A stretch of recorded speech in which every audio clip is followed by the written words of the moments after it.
Chapter 201 Garden. Grian tried rushing after Percy and Rambert, but Nesha would be damned if she allowed that to happen. Not after all the trouble they had gone through to split them up in the first place. Remaining hidden behind a tree, she moved her butterflies in front of him, blocking his path. At the same time, she crouched even lower, hoping her bandage would continue masking her core's flares. Drawing a large amount of mana from his sternum, Grian unleashed a barrage of daggers of his own, accurately hitting the butterflies one after the other, shattering them into nothing. Still, Nesha couldn't help but raise an eyebrow at the poor display. His mana isn't that potent. The sheer speed and control of his magic was undeniable, of course, befitting of his grade. That said, this latest stunt had clearly cost him a lot of his reserves. Then again, it wasn't that surprising. Not all pure users were like Percy.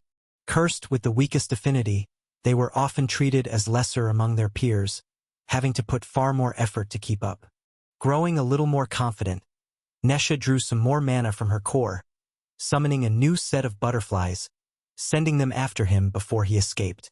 However, it appeared she had been tricked. Grian's expression morphed into a savage grin as he manifested more bolts. This time, they were even thinner, more akin to needles than knives, shooting the butterflies down the moment they emerged from behind the tree. Unlike before, he used much less mana to deal with her attack too. "There you are," he said, turning to face her before casually strolling her way. At the same time, he created more needles, launching them at the tree. Nesha barely managed to leap out of their path, a series of cyan projectiles drilling dozens of holes through the wood, as well as the ground where she had previously stood. "A space affinity, huh?" He smiled coldly. "What a waste, at the hands of an Orangeborn. You really thought you'd beat me with just that, didn't you?" He looked at her with disdain, manifesting countless more cyan needles around him, about to finish her off. But he never got the chance. Krah! Unleashing a piercing screech, Mickey dove in the attack's path, shielding Nesha with his body. The constructs did draw some blood, though they failed to pierce deeper than an inch into the crow's flesh. A pang of guilt gripped her heart as she realized Mickey wouldn't have needed to endure the attack had it not been for her foolishness. Still, she rushed behind another tree, disappearing in the darkness, unwilling to waste the chance the bird had bought her. She understood this wouldn't be enough to take Mickey down. Just as Grian probably stood at the bottom of all greens, Percy's familiar sword above all yellows. With his 2 cores and just as many boosting arts, the crow's flesh wasn't something that could so easily be penetrated. Sure enough, Mickey took off a moment later, avoiding another round of spells with ease, his injuries having failed to slow him down in the slightest. Grian clicked his tongue in annoyance, though he continued to shoot at the crow, trying to pin him down. "I can't let him get hit again. At some point it's going to affect him," she thought grimly. The crow flew circles around the man, acceleration doing wonders for his speed. That said, dodging the rain of needles was still difficult, a few grazing him every now and then. And it didn't look like Grian had much trouble keeping the attacks coming, using far less mana than before. At the very least, he seemed content keeping the bird at bay, slowly whittling down his strength without giving him a chance to counterattack. Arnulf, carefully observing the two with her mana sense, Nesha waited with bated breath for an opening. Eventually, Mickey attempted to dive at Grian, only to be driven off with another barrage. Still, that was precisely the chance she had been looking for. Creating more butterflies, she made them curve towards Grian, as she ran in the opposite direction. Naturally, the man spotted her instantly, pelting her location with more attacks. That said, hitting her on the move was harder, especially since he had to split his projectiles 3 ways to deal with the butterflies while also keeping the crow at a safe distance. Nesha did her best to guard her vitals, though a few needles still pierced her leg. Sadly, her flesh wasn't nearly as tough as Mickey's either, the cyan constructs punching right through, sending her tumbling through the mud. At least it wasn't for nothing, she smiled bitterly. Crawling away, she hid behind another tree as she followed the battle through mana sense again. Mickey hadn't wasted the opportunity she had created for him, diving towards Gryan. He allowed himself to get hit by a few needles on the way, clearly having deemed it was a worthwhile sacrifice. He managed to carve a few nasty gouges on the man's left arm and leg, throwing him on the ground. Still, Gryan didn't waste any time before fending him off with more needles. Stolen story. Please report. The good news was that he appeared to have trouble standing afterwards, though Nesha wasn't entirely convinced they had come out on top in this exchange. Sure, their opponent had arguably suffered the worst injuries among the three, but his fighting style was probably affected the least. After all, he fought by staying in one spot and shooting spells at them. Meanwhile, Nesha's immobility meant she couldn't repeat her previous move without giving her life up. Even Mickey looked like he had more trouble flying right now. Pathetic, she thought, the back of her head making a soft thud as she hit the tree's trunk with it. She'd worked so hard over the past 2 years. For the first time in her life, she'd done everything in her power, just so that she could support Percy and Mickey without getting in their way. And for what? Here she was, as useless as always. It was at that moment that Gryan's earlier words rang through her mind again, truer than ever. This affinity is really wasted on me, isn't it? Taken to its extreme, the space affinity could bridge entire worlds together, overcoming unimaginable distances. And what was she doing with it? She just made a few pretty constructs fly around. No, there had to be more she could do. Right now, her biggest issue was that she betrayed her location every time she tried to get involved. How ridiculous was that? The owner of a space affinity should have complete control over a battlefield. Not hide in some corner, afraid to cast a single spell. Bringing her hands in front of her chest, she drew some mana between her palms, manifesting another butterfly. This time, she only formed one. Plus, she took extra care to keep all the involved channels hidden behind her bandage, unwilling to draw Gryan's attention. Looking at the construct, she couldn't help but crack a faint smile. It really was pretty. She'd definitely grown better at making them. But this is a fight to the death, not an art contest. Closing her eyes, she concentrated on her mana, trying to dig deeper than before. This was space mana. It had to be capable of something more than just flying around. Scanning the battlefield with her mana sense, she allowed her focus to sink into Gryan's head. Could she make the butterfly pop right inside that bastard's brain, turning it into mush from within? It should be possible, shouldn't it? She'd never tried anything of the sort, but this sounded like it was within her affinity's alley. Gryan wasn't even that far, just a couple dozen meters or so. Concentrating, she tried every mental exercise she could think of, from simply willing the butterfly to appear in a different location, to imagining it dig through the very fabric of space. At first, her efforts seemed to yield no result, but she didn't give up, knowing this was her only means of helping Mickey. Eventually, she noticed something strange.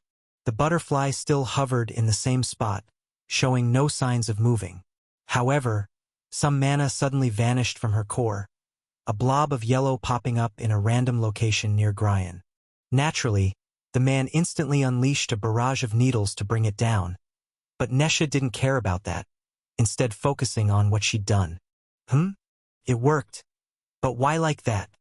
She'd wanted to teleport her butterfly there, not a random blob of mana from her core. Why did that even happen? Was it because she was more intimately connected with the mana still in her sternum? Either way, this could work. Did she even need to manifest the butterflies in her hands first?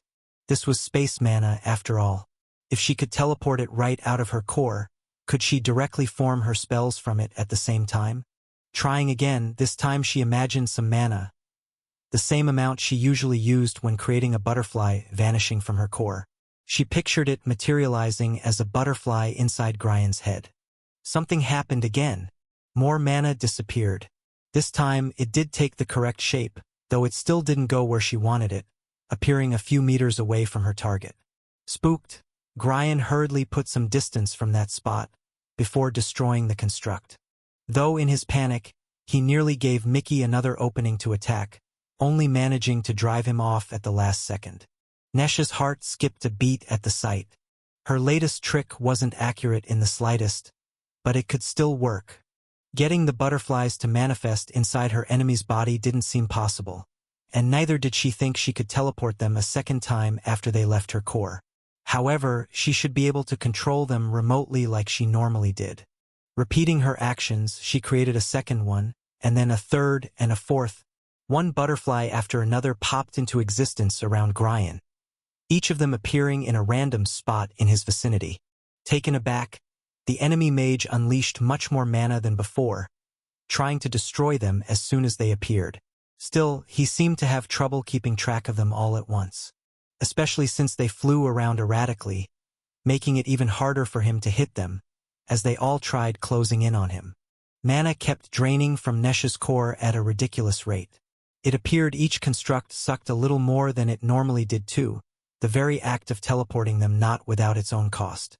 Still, she didn't pay that any heed, doing everything in her power to gnaw at Gryan's attention. It wasn't until a minute later that her core dried up completely. In the end, she still failed to land a single hit, the enemy mage having just barely managed to defend himself against the chaotic spell. That said, her efforts didn't go unrecognized. Congratulations! Your spell has evolved. Butterfly, Chaotic Garden, refined. And her status wasn't the only one to have appreciated her efforts. Through Mana Sense, she watched Mickey dive towards Gryan one last time. The man shot more needles at the crow, as he had been doing during Nesha's assault. However, his half-assed attempts seemed to have finally reached their limits. The bird dodged most of the needles, choosing to meet the last few head-on. Drawing every last drop of mana from his abdomen, he allowed it to shroud him completely, sticking to his plumage. At the same time, he spun through the air, the wind itself fueling his rotation, swirling right alongside him. Some of the needles even bounced off him, only a couple actually digging into his flesh. Ignoring the pain, he continued speeding towards Gryan, who was in no position to dodge. Reaching him, the crow dug a massive hole in the man's chest, his beak drilling out of his back in a rain of blood and gore. Nesha exhaled in relief, a faint smile tugging at her lips. Evidently, she wasn't the only one with a brand new spell. Chapter 202, Grim Dance 1. It was you, wasn't it? Behind all of it? Rambert asked, though he could already guess the answer. Traveling to Bogside Town, he and his companions hadn't really cared much about Nesha and Percy. They'd heard of them, of course, but they'd thought the two were just a front. A couple of low-born informants House Avalon had placed there. Their actual fighters had to be hiding in the swamp, right? It was with that mindset that he'd chased Percy through the bog, hoping to squash the pesky insect before his leaders had the chance to join him. Not to mention erasing the sheer humiliation their family had endured when Dranold got caught in that trap. But the enemy reinforcements he had expected never arrived. Not when he chased Percy through the trees, nor when they tried to ambush him and Gryan with those pitfalls. Throughout the whole thing, it had always been just Percy, and maybe his girlfriend too. And yet, despite everything, Percy was still alive. Somehow, he had kept up with him, evading him and even enduring some of his blows, luring him all the way here. What even are you? Rambert asked again, looking up at his opponent's otherworldly figure. Crouching atop the branch, Percy was clad in an ethereal suit of armor, shimmering in a pale teal light. The armor was cracked in many places, an entire layer almost gone, yet the rest of it was in good condition. What was it made of? Some kind of metal? Or was that mana? Percy's entire frame shone in a rich orange through Mana Sense. The sheer amount of mana contained within it would put any yellow to shame. Resting on his shoulder was a huge scythe made of the same material as the armor, its curved edge glinting beneath the moonlight. And then there was the teal smoke pouring out of his back too, flowing into the wind like a cape. Yet, by far the most ominous trait were Percy's eyes. Like a pair of gemstones, they shone from within the shadow of his visor, piercing through the darkness. They appeared to stab right into Rambert's soul, their cold gaze sending a shiver down his spine. But Percy remained silent, clearly not in the mood to chat. Then he shifted, Robbing the weapon of its color, he swung his arm at him, presumably flinging the scythe at a ridiculous speed. Still, it wasn't difficult for Rambert to sidestep the attack. The construct could be observed via mana sense if one knew where to look. Besides, Percy had already used this trick over a dozen times. Just the movement of his hand alone was more than enough to betray the weapon's trajectory by now. Rambert responded with 3 fireballs of his own, the first blowing the entire upper half of the tree into smithereens, the other 2 an attempt to catch Percy midair. Percy twisted his body to narrowly evade both of the projectiles, doing so with relaxed grace. And this wasn't the first time tonight he'd done something similar. Can he somehow predict my moves? Rambert wondered, though he didn't get the chance to dwell on it for long, as the scythe was already on its way back, about to cut him in half.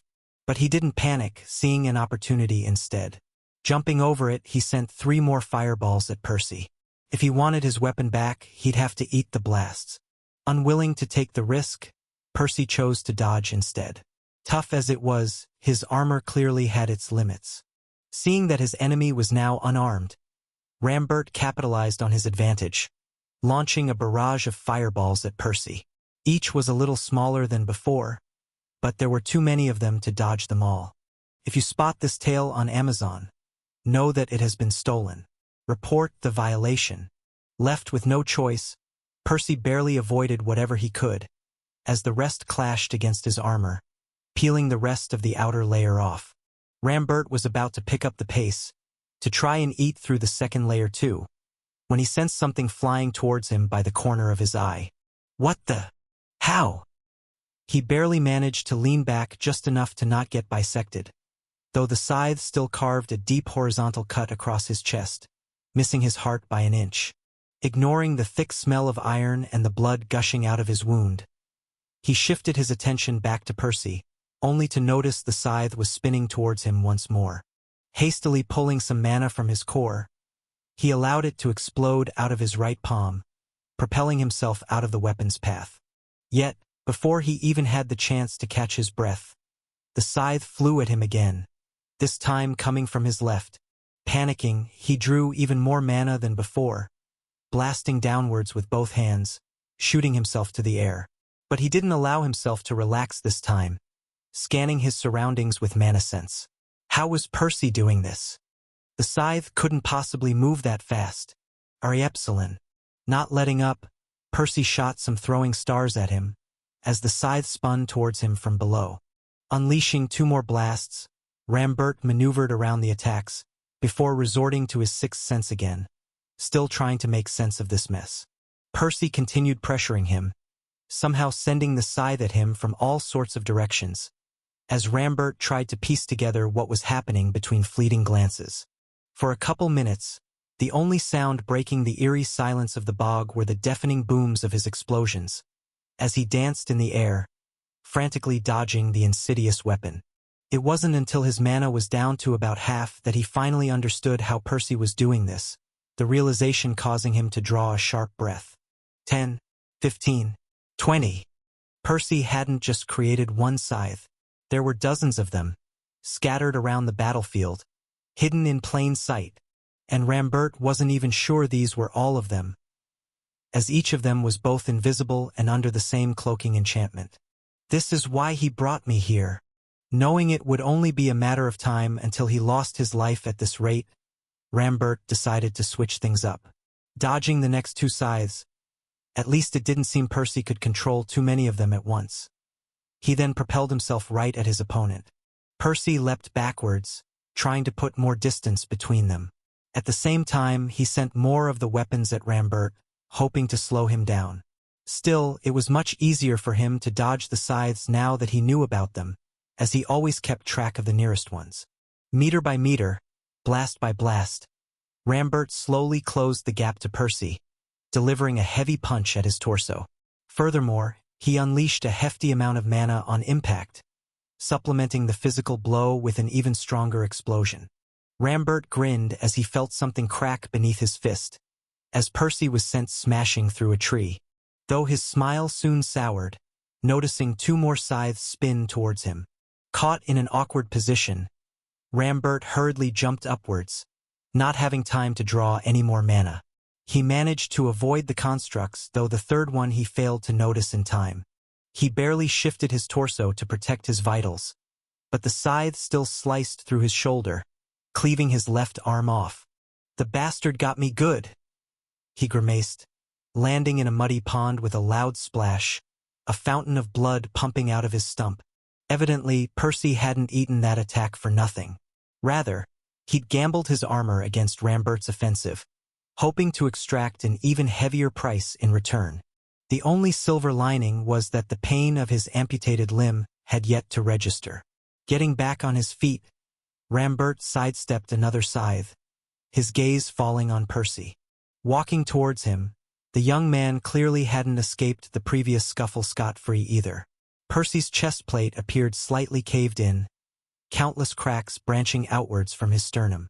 At the same time, some blood trickled down from his helmet, painting a vertical line of crimson all the way to his boot. His steps were uneven too, though his eyes still blazed with determination, just like the first moment Rambert saw them. Next, Percy called upon two more weapons, this time summoning them to his own hands. He cracked his neck before dashing towards Rambert, as another pair of scythes flew towards him. Unwilling to fall behind, Rambert propelled himself forward with an explosion, before drawing even more mana to his one remaining hand, lighting his fist up in a scorching blaze. Locking onto Percy's weapons with mana sense, he paid close attention to the invisible edges. He couldn't afford to get hit by them again. The two men dove upon one another, engaging in their final clash. Chapter 203, Grim Dance 2. Those people we interrogated weren't kidding about Rambert. The guy is an actual monster, Percy thought, his scythe catching nothing but empty air again. Had it been Broos facing him, or any other green, really, they would have long been reduced to pieces by now. The sheer speed by which Rambert was adapting to his fighting style was staggering. The man had already grown used to Percy's invisible constructs, seemingly having no trouble keeping track of them with his mana sense any longer. Even worse, having given up on hitting him with long-ranged attacks or taking him out with a single blow, Rambert had switched to a fast-paced, close combat style. He was trying to wear Percy's armor down, one piece at a time, while conserving his mana reserves. Unlike the heavy blast he had used earlier, Rambert now released lots of tiny explosions all over his body, each giving him a significant but momentary burst of speed. Even down to one arm, he maneuvered around the battlefield like a hurricane, dodging Percy's scythes while looking for openings of his own to pounce on. Every time he took a step, a series of fireworks went off, bathing the gloomy swamp in flashes of red and orange. The shockwaves sent the muddy waters rolling and tumbling, as the heat slowly caused them to boil, transforming the landscape into a pond seemingly taken straight out of hell itself. But Percy was no slouch either. Initially, his greater foresight hadn't been particularly effective, as the surgical application of Rambert's mana was far removed from anything he'd seen before. As time went on, however, Percy's eyes slowly adjusted to his opponent's movements, the spell growing more accurate with every passing moment, expanding the predictive window slightly. "And I doubt you've seen anything like my moves either," he grinned. Percy's own fighting style was arguably even more exotic than Rambert's. He might not have the physique of a green, or countless explosions to push him along, but he had his own footwork, honed over years of grueling practice. His moves ranged from the wild swings and wide pivots of the dance to the much narrower, but no less rapid strikes of Takeo's style. The ethereal nature of his constructs, too, added an entirely new dimension to his offensive. While scythes were technically two-handed weapons, normally too clunky to be wielded like this, Percy bypassed most of their limitations by taking advantage of their properties. Whenever one of them was about to stab into the ground, or collide into the other, he would phase it out, allowing them to continue on their path unobstructed. Carving a soundless crescent with every swing, the weapons danced with eerie grace, their insidious edges stopping at nothing short of their prey's flesh. At the same time, broken shards of teal constantly fell off his crumbling armor, as his mantle oozed into the air, permeating the swamp. Every now and then, he tried to catch Rambert unaware by manifesting a dagger out of the substance, or summoning another stray scythe from their surroundings. Still, the guy hadn't dropped his guard for a moment, seemingly always ready to react in time. It was hard to tell with any certainty who had the upper hand. Both of them struck true every now and then. Occasionally, Percy would graze Rambert with one of his weapons, the man's body covered in shallow cuts. This was especially significant, as the guy had already lost a ton of blood thanks to his amputated arm, each additional drop seeping out of his wounds bringing him a second closer to death. Then again, Rambert had landed plenty of blows himself. They didn't carry the same weight as that first one, but they'd still dealt a lot of damage to Percy's armor. Each of them caused the cracks in the phantom scale raiment to expand, as more and more of the enchantments failed with every passing moment. Overall, his armor was dangerously close to failing completely. Should that happen, the very next blow he received would be his last. Worse still, Percy's body was bruised and battered. Even breathing was painful, that first blow having damaged his lungs to an extent. But he persisted, not allowing the burning agony in his chest to interrupt his rhythm, unwilling to lose synchronization. "I need to do something or I'll die," he thought grimly. It was easier said than done. Just keeping up with Rambert took everything he had and then some. There were too many things constantly begging for his attention. Reading his opponent's moves, dodging, weaving his own attacks in between, shifting the constructs from corporeal to ethereal and back whenever he needed to, absorbing the blows through the network of strings holding his armor together. The list was endless. This text was taken from Royal Road. Help the author by reading the original version there. Mickey was quite talented himself, wasn't he? A strange thought suddenly crossed his mind. The sheer elegance and finesse by which his friend had wielded not one, not two, but a whopping 4 weapons at once wasn't something Percy would easily forget. Like extensions of his body, Mickey had effortlessly manipulated his constructs, unleashing a flurry of blows against that beast. Despite all his gains over the years, Percy wasn't even close to reaching his pal's skill. And it wasn't just due to the lacking pair of limbs either. In theory, he could replace the missing arms with his willpower, handling another scythe or two without having to touch them. Not in practice, though. Ever since Rambert closed the distance between them, Percy had a lot more trouble attacking with his spare constructs. It was just too difficult to hit his opponent without harming himself in the process. Is there a way to do better? He wondered. While his combat experience couldn't yet compare with the decades Mickey had spent fighting in the arena, Percy had his own advantages to fall back to, namely his eyes. Was there a way to leverage his mutation once more, to elevate his fighting style to the next level? The battle raged on, the mud boiling with greater fury, the explosions growing louder and more frequent as Rambert picked up the pace, doing everything he could to murder him. But Percy was unfazed, the faint teal mist leaking from his cape painting a stark contrast against the infernal scenery, the cold glint of his scythes splitting the air with undeniable lethality. Though one thing was different now. As the two mages fought for their lives, Percy allowed his focus to sink into the shadowy projection of Rambert's fist, faintly glimpsing a future not yet realized. This was nothing new by itself, though one small detail had changed. Along with Rambert's attacks, Percy tried to visualize his own, to better understand how the two would clash, and what the outcome would be. Of course, his greater foresight worked by reading a person's intentions through the flickers of their soul, or the flares of their core.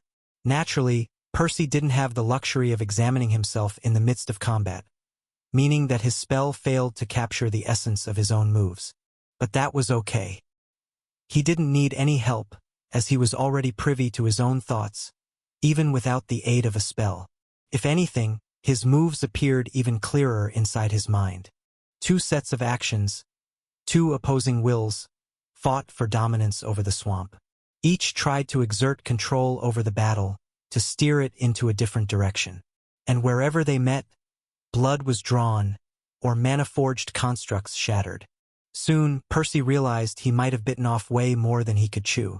Reading the flow of the entire fight was, frankly, impossible. Even keeping up with the present moment was a tall order, especially against such a fearsome opponent. Let alone trying to peer into the endless possibilities the future might hold. It doesn't matter. This is enough, he thought, his eyes burning with determination. He didn't need to see the future. Not all of it, at least. A tiny piece would do. He only needed to give himself a small opening. That would be plenty. And it was only a matter of time too. Perhaps not with every clash, but once every couple of minutes his and Rambert's movements were bound to align in a slightly favorable manner. And, sure enough, there, sidestepping a brutal blow leaving a blazing trail behind it, he swung at Rambert's torso, trying to cleave it right in half. The man easily leapt above the weapon, avoiding it. He was already rolling in the air, about to land a hit on Percy's face with his backhand. Percy didn't panic, however. He merely watched the burning fist enlarge in his eyes, a faint grin hidden behind his helmet. If Rambert stayed on this course of action, he would lose another hand. Sadly, it wasn't meant to be. The Green seemed to notice something was off the very last second, releasing a small blast from his palm instead, pushing himself out of the way. Percy crouched to avoid the scorching air blowing at his face, as a scythe spun right through the spot where Rambert had been in just a moment ago. He clicked his tongue in annoyance, but didn't give up. Letting go of one of the weapons he was holding, Percy grabbed the new one at a more favorable angle, before pouncing towards his opponent, pressing on his advantage. Rambert was suddenly on the back foot, clumsily dodging Percy's wild swings, desperately trying to restore his footing into something more sustainable. Though Percy wasn't having it. He'd worked hard to get this far. He wasn't about to let it go to waste. Unleashing a flurry of attacks, he did everything in his power to land a hit. Just one good slash was all it would take. The scythes kept missing Rambert by a hair's breadth, as the latter abandoned all caution, consuming his mana thrice as rapidly as before, barely dodging the lethal swings by the skin of his teeth.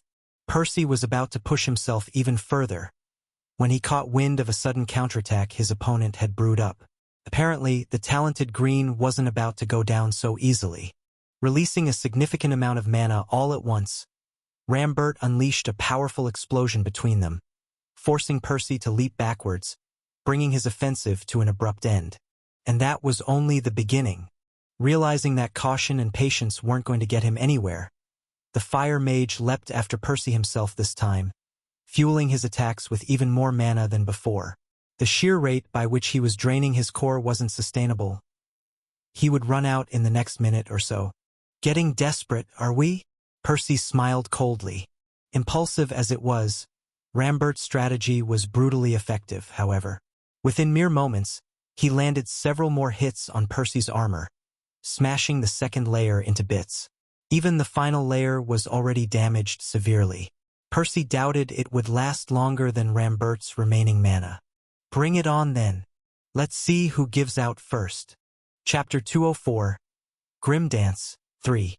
Percy swung both scythes at Rambert, hoping to trap him within their lethal embrace.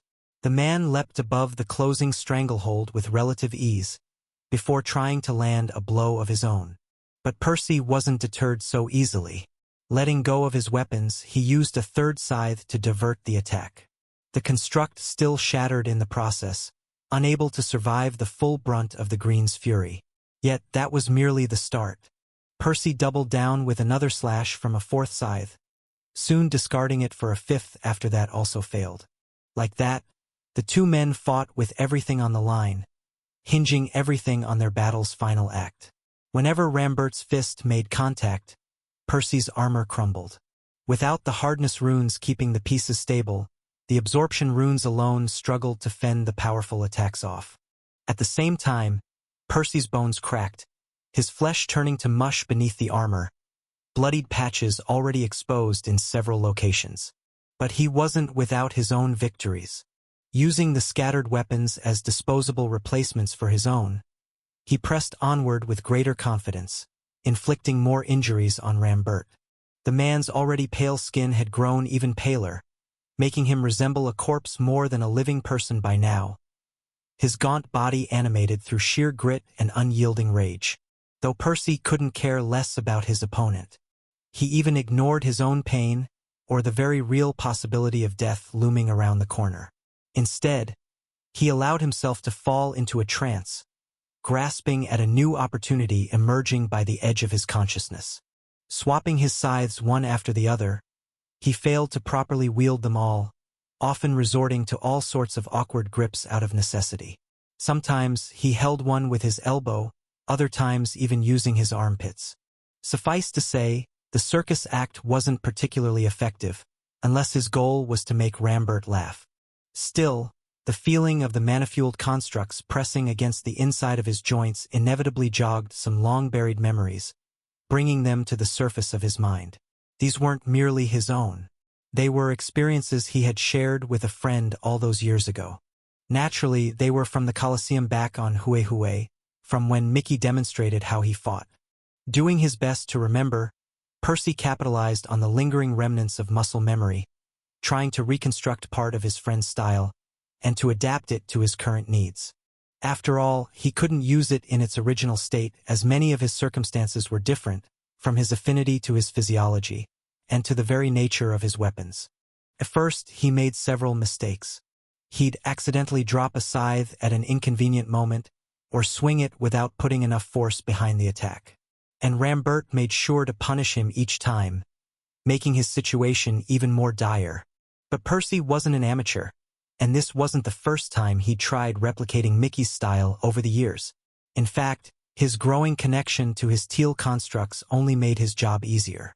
At the same time, his heart beat wildly, just like it had on that fateful day.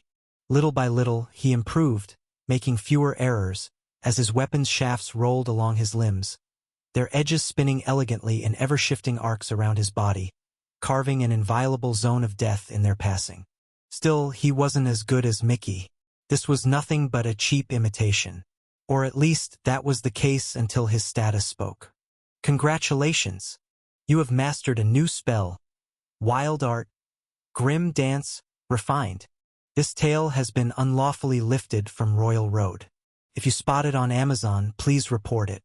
A refreshing wave of clarity washed over his mind, his blossoming understanding of the fighting style growing ever firmer, as the shadows of his own moves finally emerged before his eyes. Though these worked differently from the projections created by greater foresight. Those were formed by reading his opponent's intentions, predicting their moves. In other words, it was a tool which relied on external stimuli. As for the grim dance, it drew its strength from within, fueled by Percy's own thoughts. It was more of a learning aid, showing him how his moves would manifest a second in advance, giving him an opportunity to adjust them, to perfect them, before committing. Working in tandem with his mutation, the new spell finally lifted a heavy load off his tired mind. It allowed him to improve several times faster than before, while giving him the freedom to experiment some more. Percy swung his scythes again. Seeing Rambert avoid the initial strike, he let go of the weapons, sending them after him. And that was just the start. Not giving his opponent a chance to breathe, Percy grabbed another pair of scythes from his surroundings before chasing after Rambert. Rambert was taken aback by the sudden shift in momentum. Surviving the relentless barrage was a struggle, as scythes flew all over the place. Some were still held in Percy's hands, others rolling down his limbs, many spinning towards Rambert from random directions. Countless crescents clawed at him, most of them above ground, though a few stabbed at him from beneath his feet, trying to catch him off guard. Wielding 3 or 4, or even more of them at once, Percy used every nook and cranny of his body, and every last drop of his willpower. He turned the very battlefield into a demon's maw, its many fangs biting hungrily at his opponent. Rambert did his utmost to evade the attacks, but it was futile. One cut about halfway into his thigh, nearly slicing his leg off. Another headed towards his heart again. Pivoting at the last second, he prevented the worst of it, though the weapon still shaved a slice of skin off, drawing even more blood. Soon, Rambert's feet wobbled, as the damage he had endured over the course of the fight finally reached a critical point. Even if the blood loss hadn't taken its toll, his core was almost empty. Either way, he was screwed. Flashing Percy a hateful glare, he called upon whatever dregs of mana he could still summon, rushing at him for his final stand. And he instantly paid a price for that. 3 more scythes carved deep into his flesh, 1 into his forearm, 2 more on his torso. Still, he ignored them, gritting his teeth as he opened his bloodied palm, aiming at a gap in Percy's armor. It almost worked too, Rambert's sudden move being too quick for Percy to evade completely.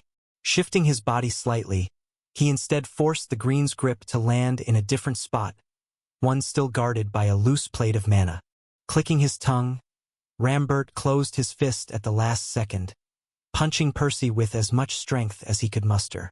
A wet cough escaped Percy's lips as he was sent smashing through another tree, the remains of his armor finally falling apart. "Nice try," Percy spat amidst pants, speaking for the first time since the start of the fight. Rambert's final move hadn't been random. Percy knew his opponent had tried to use his bloodline to save his own life. But he'd be damned if he allowed Rambert to recover. "Would you look at that? He can actually speak." Rambert chuckled weakly. "For a moment there, I thought you were mute." Neither of them spoke over the next few minutes. Nor did they move. They couldn't. Darkness took over the swamp once more, as the shards of Percy's armor sank into the mud, robbing the place of even their dim light. Silence prevailed too, only occasionally broken by the 2 men's soft, ragged breaths.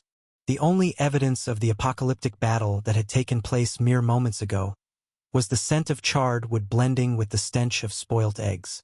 But it was okay. As bad as Percy's injuries were, Rambert's were worse. The man would bleed out long before he did. "Mickey, how are things on your end?" he asked through the cord, finally getting a chance to check up on his companions, though he never took his gaze off Rambert for even a second. Percy wouldn't allow himself to relax until the guy was dead. "We won." The response was prompt but tired. A faint smile took root by the corner of Percy's lips. Their work wasn't over quite yet, of course. He'd need help standing up, and they'd also have to clean the place up before leaving the Grizzly Bog for good. But the worst of it was over. Despite the shocking force that House Tantalus had chosen to unleash on them, they had prevailed. Together, 2 yellows and 1 orange had defeated a group of 3 greens. "Yes, buddy. Yes, we did." Chapter 205, Rending Tornado. It wasn't until late the following night that the trio left the area. Their injuries weren't nearly as fatal as those of their opponents, but they were still quite serious. Mickey's wings were full of small holes, making it difficult for him to fly, and rather painful. While Nesha wasn't in any danger of bleeding out, she couldn't walk on her maimed leg. As for Percy, he had it the worst among the 3. His whole body was swollen, his skin purple and bleeding in many spots.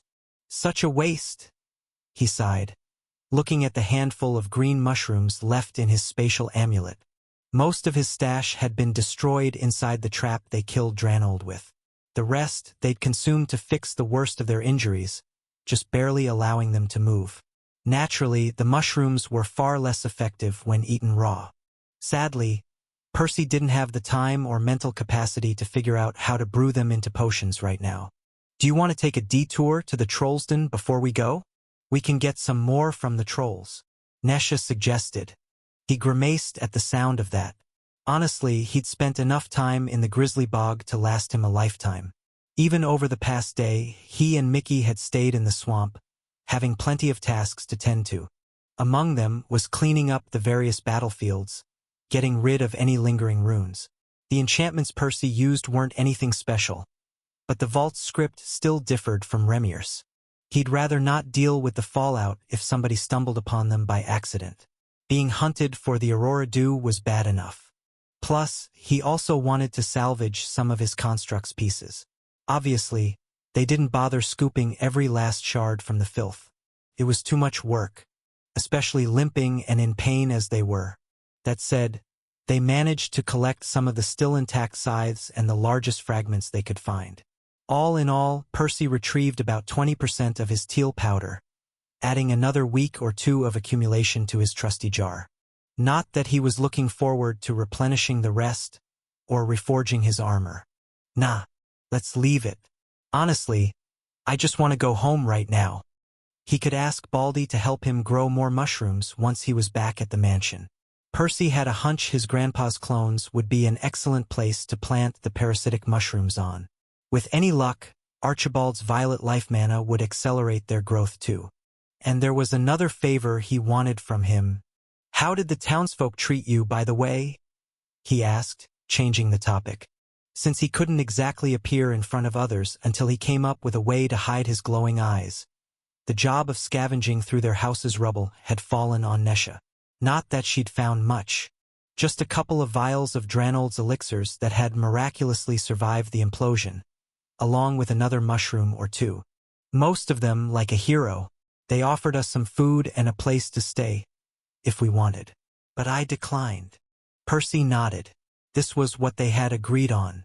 As nice as it would be to rest for a few days before traveling, they wanted to reach his family's mansion before their enemies caught wind of their latest losses. What about the snitches? Ah, you should have seen the looks on their faces. Are you sure you don't want to get back at them, though? Percy shrugged. Truth be told, he had considered it. The bastards definitely deserved to be punished for what they had tried to do to him and Nesha. But at the end of the day, he didn't care enough to waste more time on such small-minded people. They weren't worth it. Did you tell the others about it? He asked. Nesha nodded. If you spot this story on Amazon, know that it has been stolen. Report the violation. Then that's enough. Their neighbors wouldn't treat them too kindly moving forward. Not after such a betrayal. And that was the least of their problems too. After all, they were the ones who had reported Percy and Nesha to House Tantalus, only for the family to end up with 3 more dead greens. Naturally, this wouldn't look great on their informants. Shaking the pointless thoughts out of his head, Percy wrapped his hand around Nesha. The two supported each other, trudging through the swamp, heading west. Mickey walked beside them, apparently not finding flying to be particularly pleasant at the moment. Technically, their current location could be considered an extension of the Grizzly Bog, though it wasn't treated as such by mapmakers or anyone else, really. The trees here were much scarcer, and the soil less mushy. Even the wildlife rarely went beyond the occasional red critter. Had they traveled along a proper road, the trip to House Avalon would only take them a few days. However, that wasn't an option. They had to circle around the province to avoid running into more of House Tantalus's people. Suffice to say, the extra distance, coupled with the rough terrain, would greatly extend the trip. Their poor condition wouldn't do them any favors either. Everything considered, they'd probably need over a week to reach their destination. It's not going to be as bad after we cross River Glane, Percy said after noticing his companion's sour expressions. While this was his first time making this trip, he did remember a few details about the area. The soil was supposed to be firmer on the other side, as the swamp gradually transitioned into a proper forest. That, in turn, grew denser and denser, until it was populated with the unique variety of trees with the melodic cones that the Whistling Woods were known for. That would be a much safer direction to approach his family from.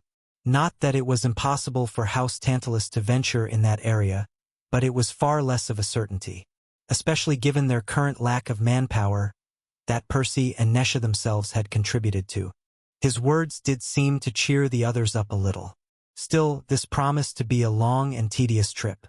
To kill some time, Percy opened his status, checking up on his familiar. From what Nesha told him, the crow had probably registered or upgraded a spell. Undersir. Mictlanticutli, Percival's familiar. Mana cores. A mana core 1, yellow, beast. A mana core 2, orange, air. Mutations. A soul predator. Allows one to more easily interact with the souls of others. Wind dancer. Allows one to augment their flight using air mana. Spells. Wild art. Rending tornado refined. Circulation refined. Decrees. Morai's decree grants a second mana core. Undersir.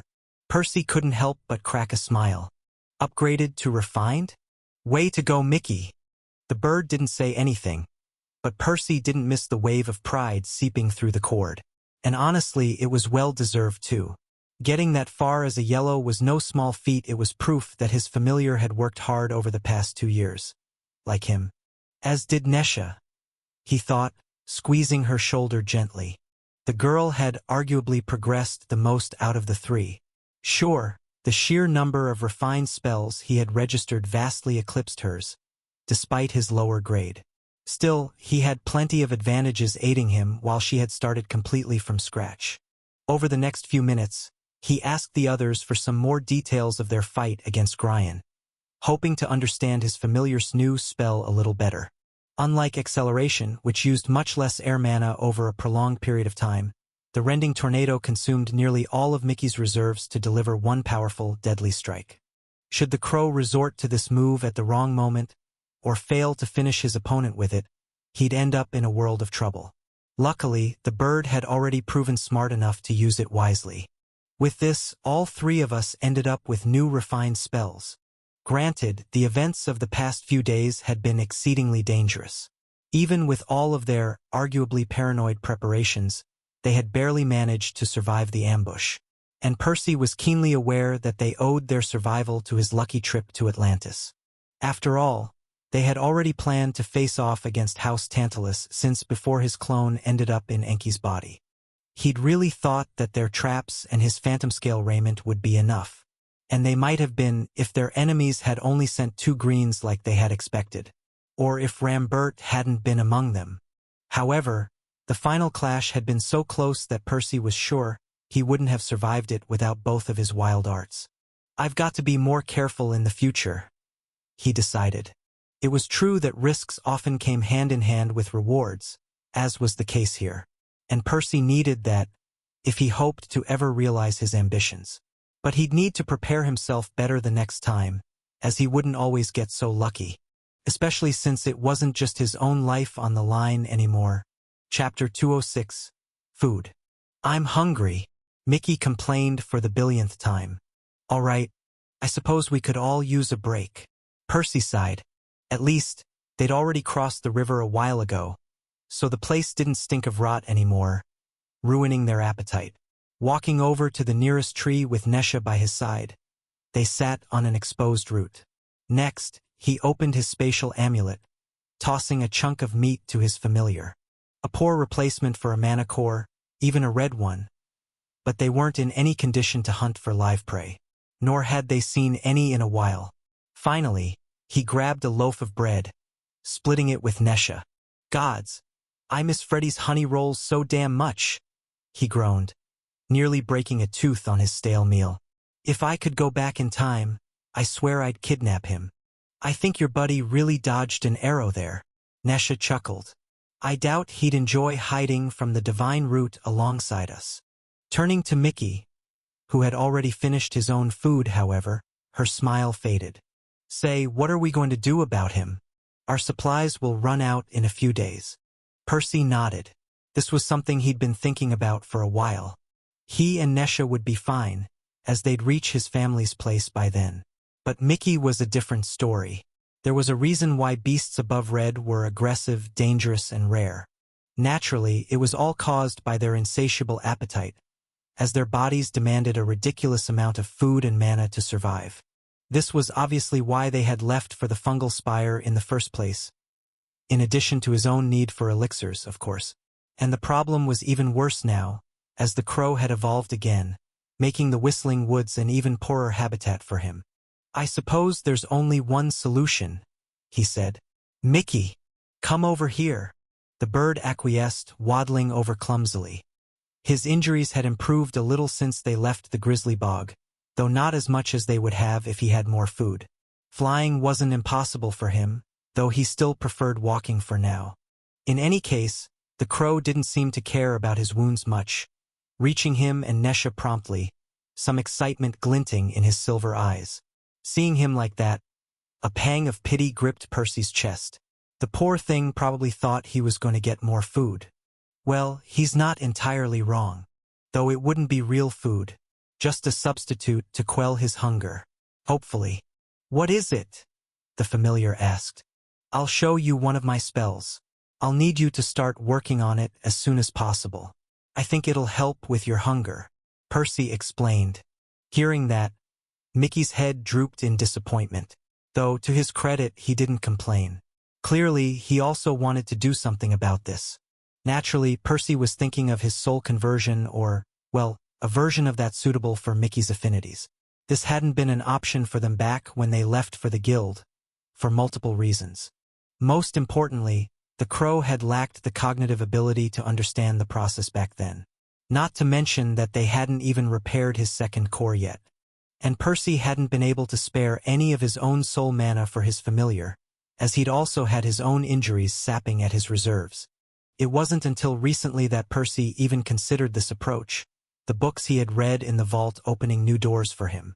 Though it hadn't been a priority while Mickey could still hunt in the Grizzly Bog. They'd had other, more pressing concerns to worry about at the time. Will he be able to do this in the next few days, though? Didn't you spend months on it? Nesha pointed out. This novel is published on a different platform, but Percy shook his head. It took me several months to upgrade it to refined. It would be nice if he can get there, but even a crude variant would improve his situation. If he could convert 15–20% of his air mana, it would do wonders for his body's needs. He was confident in that assessment, though there was something he'd left unsaid. It wouldn't be easy, nor particularly pleasant for the bird. Due to the grade disparity between his two cores, as well as the low conversion rate at the start, Mickey would have to spend several hours per day to sustain himself. Then again, that isn't necessarily a bad thing. The more practice he gets, the faster his efficiency will improve. Over the next couple of hours, Percy demonstrated his refined spell a few times, having Mickey observe the mana flow between his cores. Additionally, he went a step further, sending his familiar a few images and thoughts through the cord to better explain everything. It wasn't until they were back on the move that Mickey started practicing the conversion himself, Percy paying him close attention. Initially, it didn't go well. The Crow was careful not to send too much of his mana to his beast core at once, as Percy had instructed, though the conversion lacked direction. Without Mickey properly guiding the process, his core simply devoured the mana automatically, wasting nearly all of it. I really hope he gets better at it soon, Percy thought. The trio continued on their arduous journey for 2 more days, until they were well within the Whistling Woods. By now, they could hear the nostalgic tunes of the cones rattling in the wind, and Percy even started recognizing some of the scenery. They'd already reached their old haunts. So, we're almost there, I'm guessing? Nesha asked after Percy pointed out the spot where Mickey had advanced to Orange all those years ago. Yeah, we can reach my place in a few hours if we want. Though, I'd rather get Mickey's situation sorted first. Nesha nodded, letting him focus on his familiar.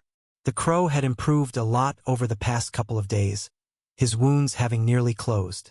His conversion rate had also climbed steadily, and he even asked to be fed less frequently, which was a great sign that Percy's plan had merit. That said, the bird's efficiency was still lower than they'd like. At this rate, Percy was afraid that Mickey would struggle to survive off the scarce food here, even if he spent all day using his new spell. Of course, it was just a matter of time until Mickey improved enough, but time was the one resource they were currently short of. His lack of experience aside, the situation is the complete opposite of mine. Percy couldn't help but notice. In his case, his pure mana was a lot more malleable, almost as if it wanted to transform into something else. It was mostly his soul core's ability to assimilate it that was lacking, making his job harder. For Mickey, it was the other way around. His air mana felt a lot more rigid, as if it was too fixated in its own ways to bother changing into something else. Instead, it was Mickey's beast core that did all the heavy lifting, forcefully replacing the mana's qualities with its own. Comparing the two of them, an idea suddenly flashed in Percy's mind. If this worked, it might solve the problem. Is this even possible? Percy couldn't think of a reason why not. In any case, they had nothing to lose even if it failed. Calling Mickey over, he explained what he had in mind, getting a nod back. Drawing some mana from both of his cores, Percy fused it, before pushing it through the cord. As early as when they joined the guild, he had learned that the ethereal cord only accepted soul mana. Still, while they'd never had much of a reason to try this, he was confident his teal mana in its incorporeal state would work just as well. It was functionally identical to soul mana after all. Sure enough, the fused mana soon flowed through the cord without much difficulty, reaching Mickey. Try feeding that into your core. Mickey did as he was told, under Percy's supervision. Of course, neither of them expected this to work on the first try. The crow had never wielded this type of mana in his life, let alone having any experience using it to fuel his latest spell. They couldn't have been more wrong, however. As if the two were made for one another, Mickey's beast core greedily absorbed the fused mana, converting it with even greater eagerness than ever before. On the other side, the mana itself was quite agreeable, happy to meld into its surroundings, to be restructured into a new type. Though it seemed to have a little more trouble doing so than Percy's pure mana. Apparently, the portion made of soul mana held the substance back from its full potential. Still, this is nearly double Mickey's previous efficiency. Percy grinned. It would be a little annoying, as he'd have to keep fusing and sending his mana to Mickey over the next few days. But it should buy the bird time to improve some more. It shouldn't be long before he could sustain himself on his own. You look happy, Nesha noticed. Have you solved it? We should be good for now, Percy replied, before turning to Mickey. Just don't slack on the spell. The sooner you stop relying on me, the better. And keep an eye out for people. This place is busier than the swamp. Only after he got a nod back from Mickey did he and Nesha leave him behind, after dropping him a few doses of Aurora Dew to last him for a while, of course. Next, they headed to his family's mansion. It was finally time to meet Elaine and Baldy again. Chapter 207. Homecoming 1. Galahad. Galahad pushed through the crowd, making his way to the center of the room, curious to see what the commotion was all about.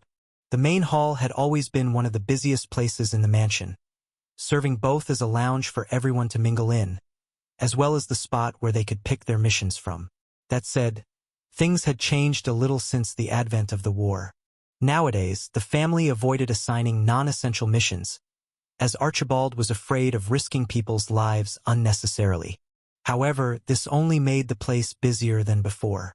Not only was there a higher concentration of people inside the building, but everyone seemed more inclined to spend time with their relatives during these uncertain months. Due to that, the family's management had installed more couches and tables, turning the place a little more comfortable and welcoming. Still, that wasn't what was going through Galahad's mind right now. Another thing that had changed in recent years was how few outsiders visited them nowadays. Naturally, anyone coming in was bound to draw a lot of attention. Ignoring the sharp gasps and hushed whispers, he finally reached the source of all this unrest. 2 people. Yet, one of them wasn't an outsider at all, despite how long it had been since the last time anybody saw him. Most curious was Percy's appearance. His gruesome wounds aside, he wasn't wearing the family's colors like the day he had left the mansion, nor was he wearing the guild's robes. While nobody ever spared the boy much thought, other than the brief period when they wanted him to stop guzzling down elixirs, it wasn't a great secret he had gone to the Alchemist's Guild. Most people assumed he was still stuck there, the divine root not letting anyone enter or leave easily following the Aurora Dew fiasco. Did he give up earlier than that? Galahad wondered. It was the only logical explanation.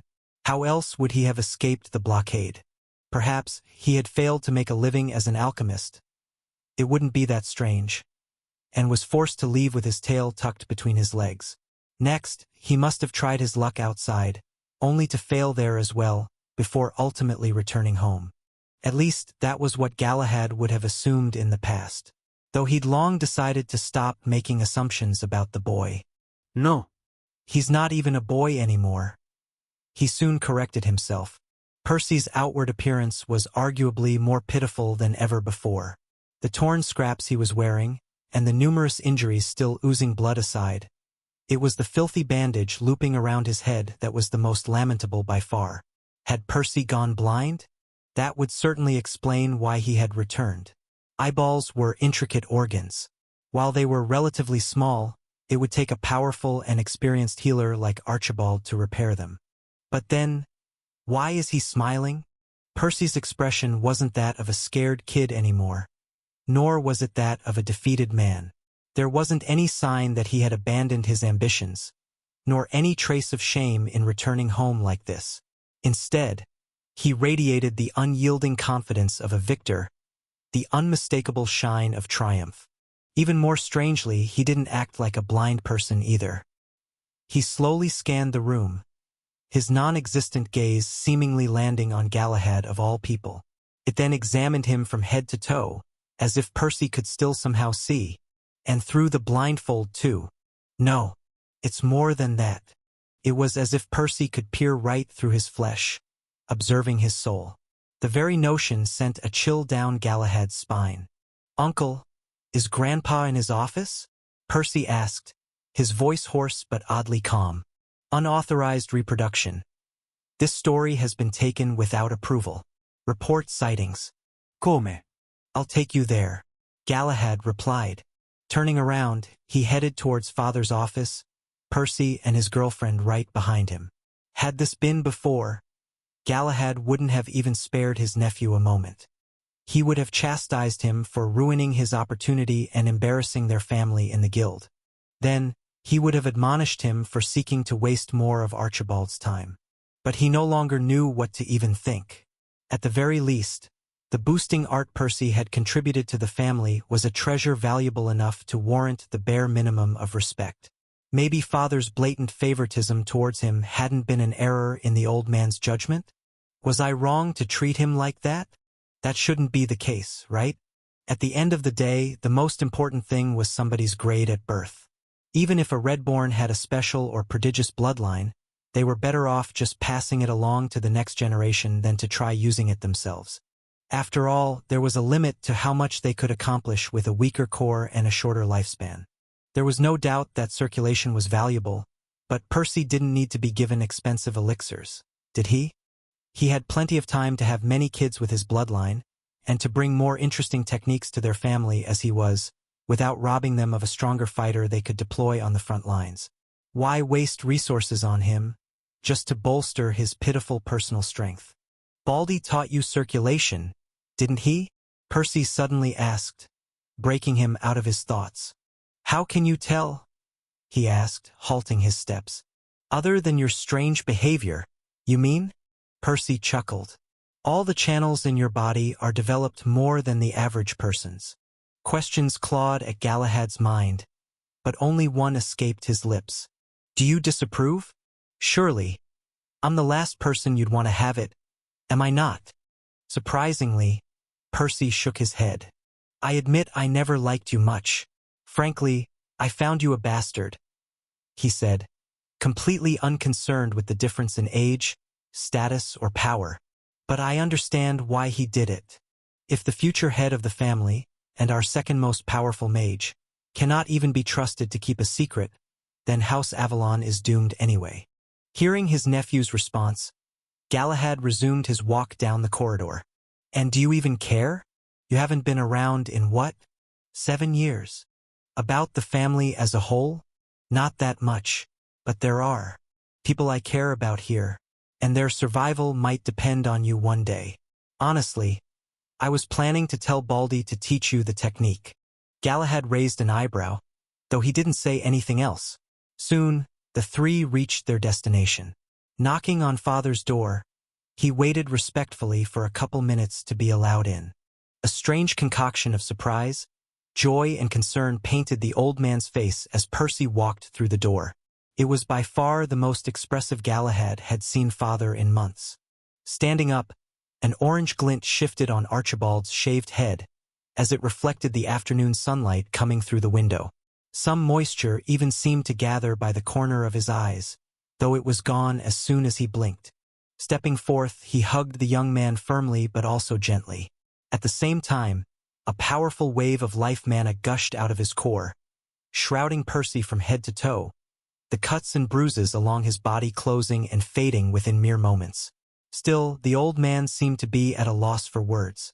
"Been a while, hasn't it?" Percy was the first to speak, a grin plastered on his face by the time Father let go. Then he pulled the girl forward, placing his arm around her back. I know there's a lot to catch up on, but first things first. This is my friend, Nesha of House Veritas. We've spent the last 3 years working, traveling, and living together. Grandpa, can you please heal her too? It's nice to meet you, Nesha. Archibald offered his hand. Likewise, she replied, grabbing it. Next, another burst of life mana bathed the office in a vibrant green color. The girl recovered even faster than Percy did. Her wounds not nearly as serious, nor as numerous as his. Archibald opened his mouth again, seemingly about to speak, though he hesitated, exchanging a glance with Galahad, a silent question lingering between them. Percy chuckled, probably guessing what they were thinking of. Ah, you don't have to worry about what you say in front of her. Honestly, she knows more about me than either of you at this point. Before the two even had a chance to respond to that, Percy pulled the bandage off his head, opening his eyes. It was only now that Galahad realized it wasn't an injury Percy was trying to conceal from the rest of their family, but something else entirely.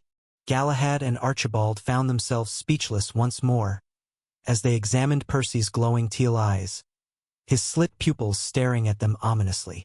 Shrugging, the young man then pulled 2 chairs, passing one to Nesha before plopping down on the other. I'm sure you've got a lot of questions. Chapter 208, Homecoming 2. Percy. Percy was about to start explaining everything to his uncle and grandpa, when somebody knocked on the door, and they did so rather eagerly too.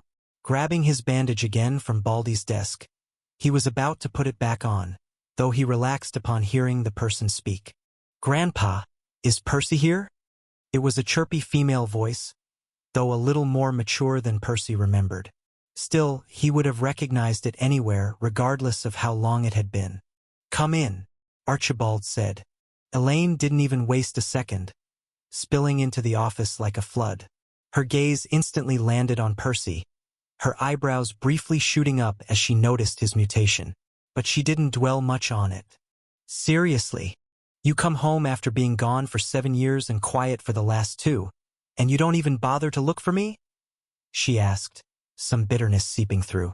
You were going to be my next stop. Percy smiled wryly. Elaine opened her mouth, seemingly about to snap at him again, but she held herself back upon seeing the caked blood still dirtying his clothes.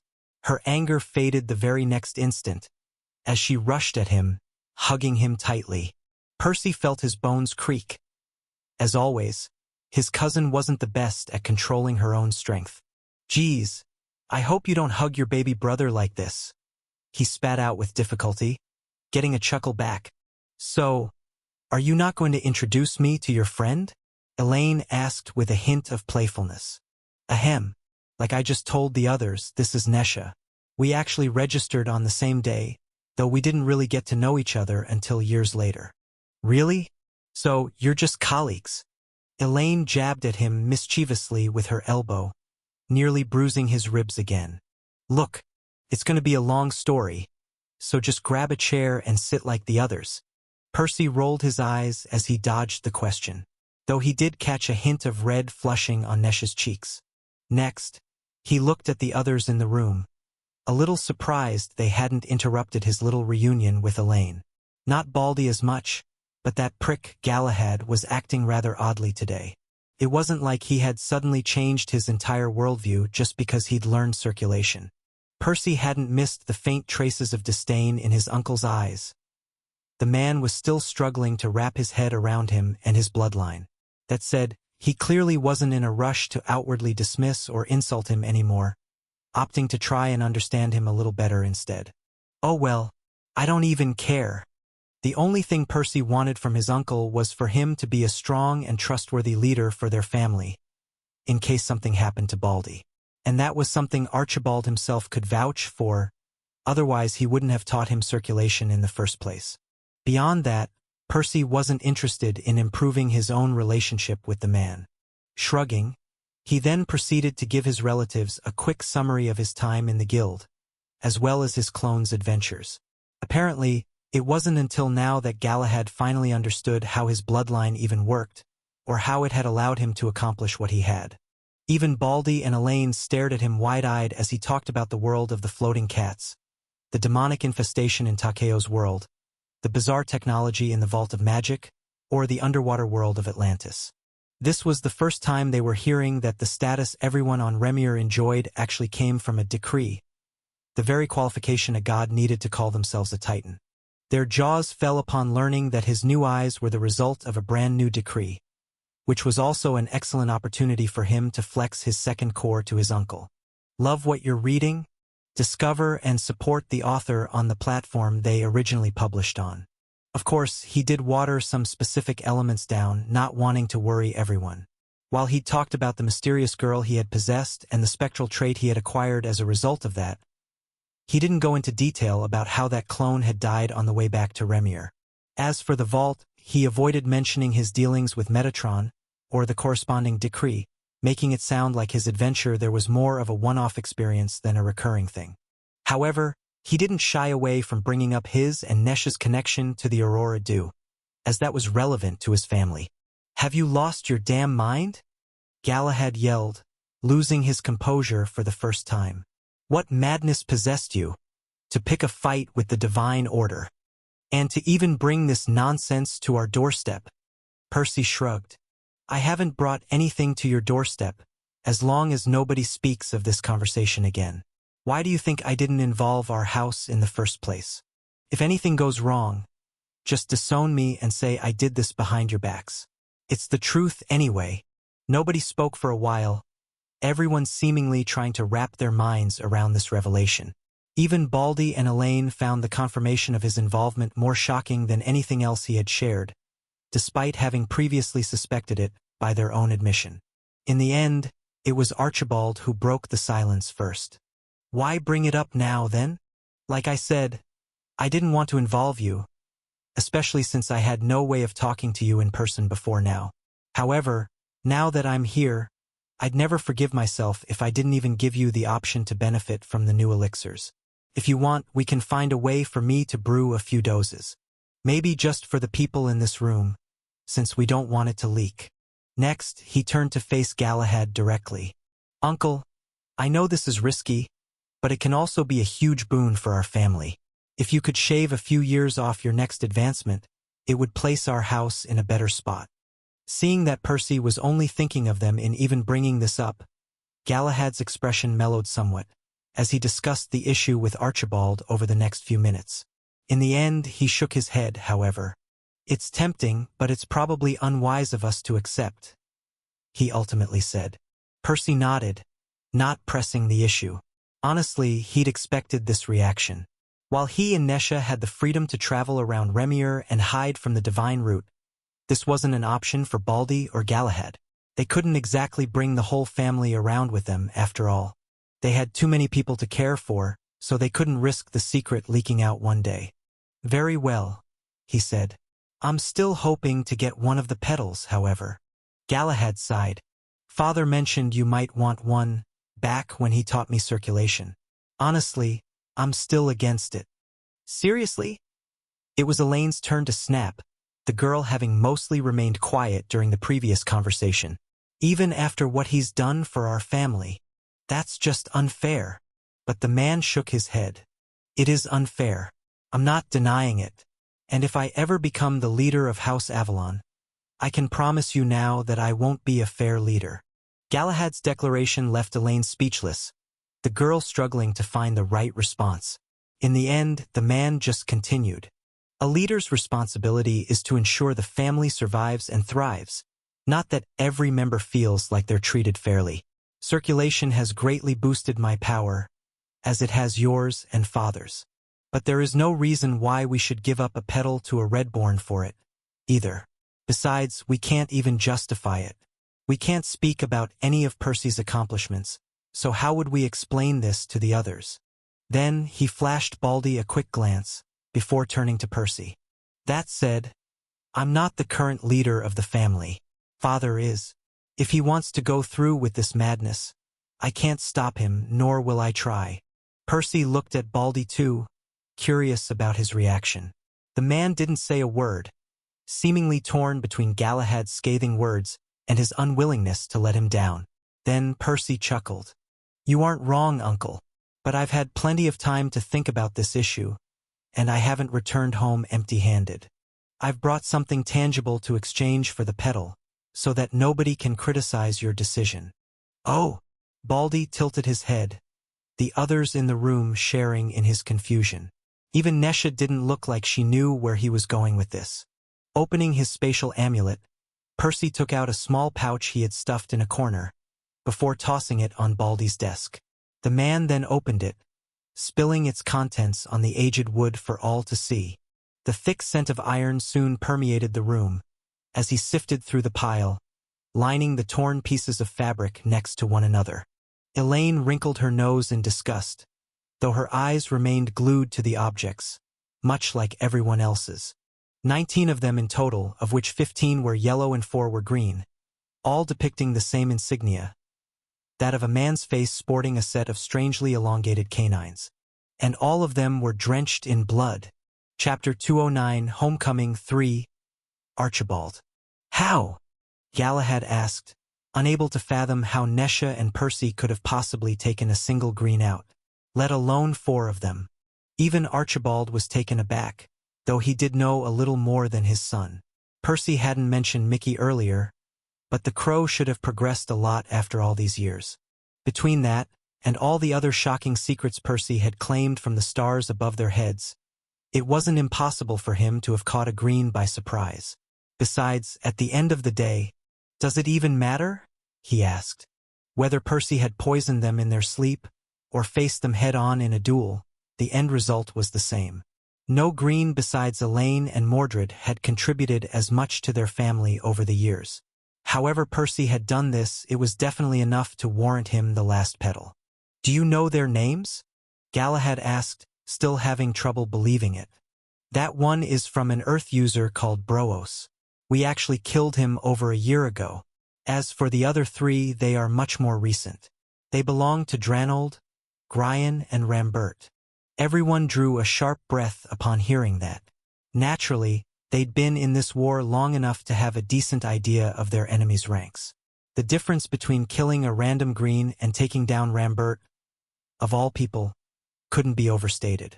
The young man had already slain plenty of their own mages. Are you certain? Galahad pressed again. Of course. Pale guy with red hair. Had the bloodline and a fire affinity. Fought by using lots of small explosions on his body to propel himself. I took him down personally. Now, even Archibald was starting to get curious. While he definitely expected more from Percy than his son did, climbing to the level where he could take on a genius green in such a short span was still unfathomable. Anyway, is that enough to justify my petal? Percy asked, seemingly oblivious to their inner turmoil. Honestly, Percy, I would have given you 1 regardless. While I respect Galahad's opinion, I don't share it. Giving us circulation is more than enough in my eyes. And now I doubt anyone else will dare complain. Not after the news of your accomplishments spread, Archibald said. Percy nodded, exhaling in relief. Seeing his grandson work so hard for this opportunity, Archibald felt his heart clench.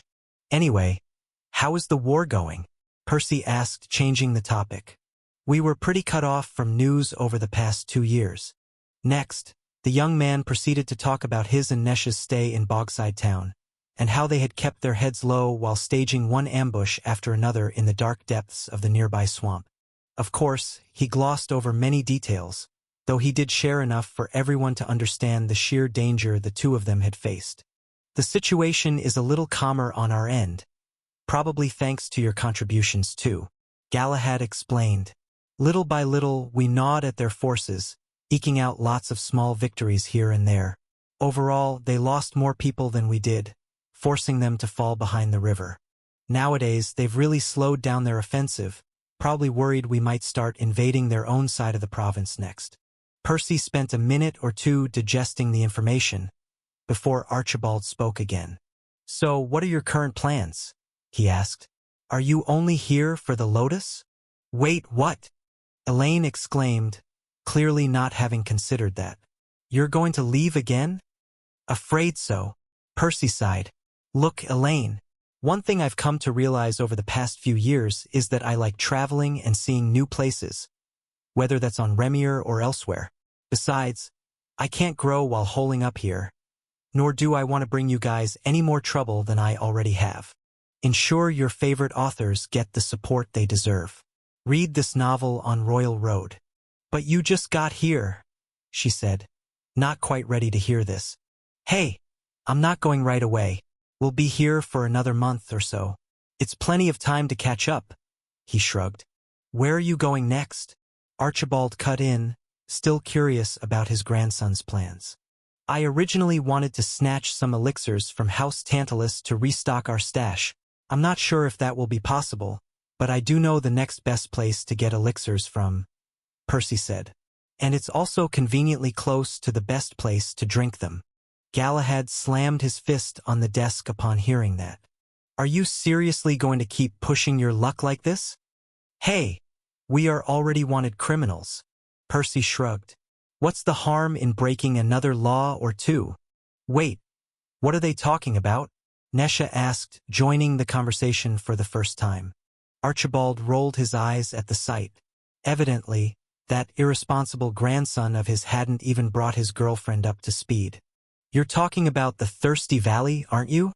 Archibald asked, getting a nod back. That's a bold move. Then again, you've never shied away from those. Have you? Nesha drew a sharp breath upon hearing that, putting two and two together, though Elaine still seemed confused. Grandpa, can you please explain what you're all talking about? She asked. He sighed. As you know, the fastest way to advance is using the elixirs, he said, Elaine bobbing her head in agreement. Strictly speaking, the same thing is true for the members of the Divine Order. That said, they have a way to speed the process up even further. Speed up? You mean they can cleanse their cores faster than everyone else? Yes and no, Archibald said, before elaborating. There is a special location on Remir, where time passes many times faster than everywhere else. Unfortunately, this asset has a limited capacity, which is why it isn't publicly available. The Divine Order reserves this place for their own members, as well as the people of the Divine Root. Of course, it doesn't give them an advantage in terms of their lifespan. Spending 100 years inside the Thirsty Valley still brings them a century closer to death. But it does allow them to advance faster than the rest of Remir. Or, more importantly, the rest of the universe. Galahad added, after all, the gods of other races are the Divine Order's opponents, not mortals like us. Based on what I know now, I'm guessing this place is probably a decree. Percy pitched in. It was a well-known fact that Phoebe wasn't the first Titan to lead the Divine Order, though most people on Remir didn't really understand the implications of such a title. The previous Titans had either died or otherwise disappeared by now, but their decrees should still be around, at least according to the information Percy had just revealed. It's possible, Archibald agreed.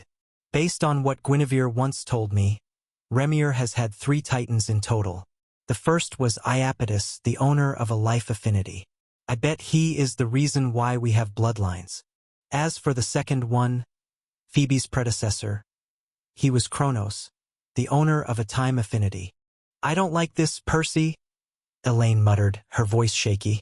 It sounds like an unnecessary risk. But Percy shook his head. It's a risk, but not an unnecessary one. The Divine Root is already looking for us, and they'll find us eventually. I can't afford to wait entire decades or centuries to advance. Besides, the city near the Thirsty Valley is a good place to buy elixirs and other materials I need for my projects. Elaine didn't seem particularly happy about his explanation, though she let it go for now, apparently unwilling to spoil the limited time they had left with petty arguments. Next, everyone agreed to bring the meeting to an end, having already covered all the urgent matters. Galahad went off to tend to his own responsibilities, while Elaine took Nesha out to show her around the mansion. Only Percy remained in Archibald's office, saying he had a few more things to discuss with him. How's Mickey? Archibald asked once they were alone. Better than ever, Percy smiled. He can speak normally now, and he is currently teaching himself how to survive without as much food. Archibald nodded. So, What did you want to talk to me about? A couple of favors, actually, Percy said before elaborating. I'm teaching Nesha circulation, but the physical training is taking forever. I was hoping you could help her out for a few weeks. If you're not busy with the war, that is. It's fine. Like we mentioned earlier, things are a bit quieter right now. Galahad can take care of things for a while. You're the best, Grandpa, Percy said, trying to hug him again. Archibald pushed him back, rolling his eyes at his grandson's antics. What's the other thing? Percy flashed him a sheepish grin. Well, about that, do you think I could borrow a clone or two from you? And, when I say borrow, sure, you can have them back after I'm done with them, but I don't think you'll want them. What for? Archibald creased his brow at the odd request. I want to plant a few magical mushrooms on them. Chapter 210, Homecoming, 4. Nesha. Nesha stood still, basking in the water's warmth as dozens of tiny rivulets splashed on her shoulders, before trickling down her back, gently caressing her. Only after a few minutes of silent appreciation did she begrudgingly step out of the stream. She didn't want to keep Elaine waiting for too long. Picking an expensive-looking glass bottle from a marble shelf on the wall, she opened it, dripping a viscous liquid that smelled of lavender in her hand. Next, she applied it to her hair, bubbles forming as she scrubbed away the accumulated dirt and grime. Gods, I missed this so damn much. Naturally, she hadn't had a proper shower since before their escape from the guild. And not for a lack of wanting one. Sadly, for the longest time she'd had no choice but to wash herself with whatever laughable amount of cold water would fit in a barrel. Which, for the record, hadn't always been enough to rid herself of the swamp stench. Though it wasn't her time in the guild flashing through her mind right now, but a series of nostalgic memories from even further back.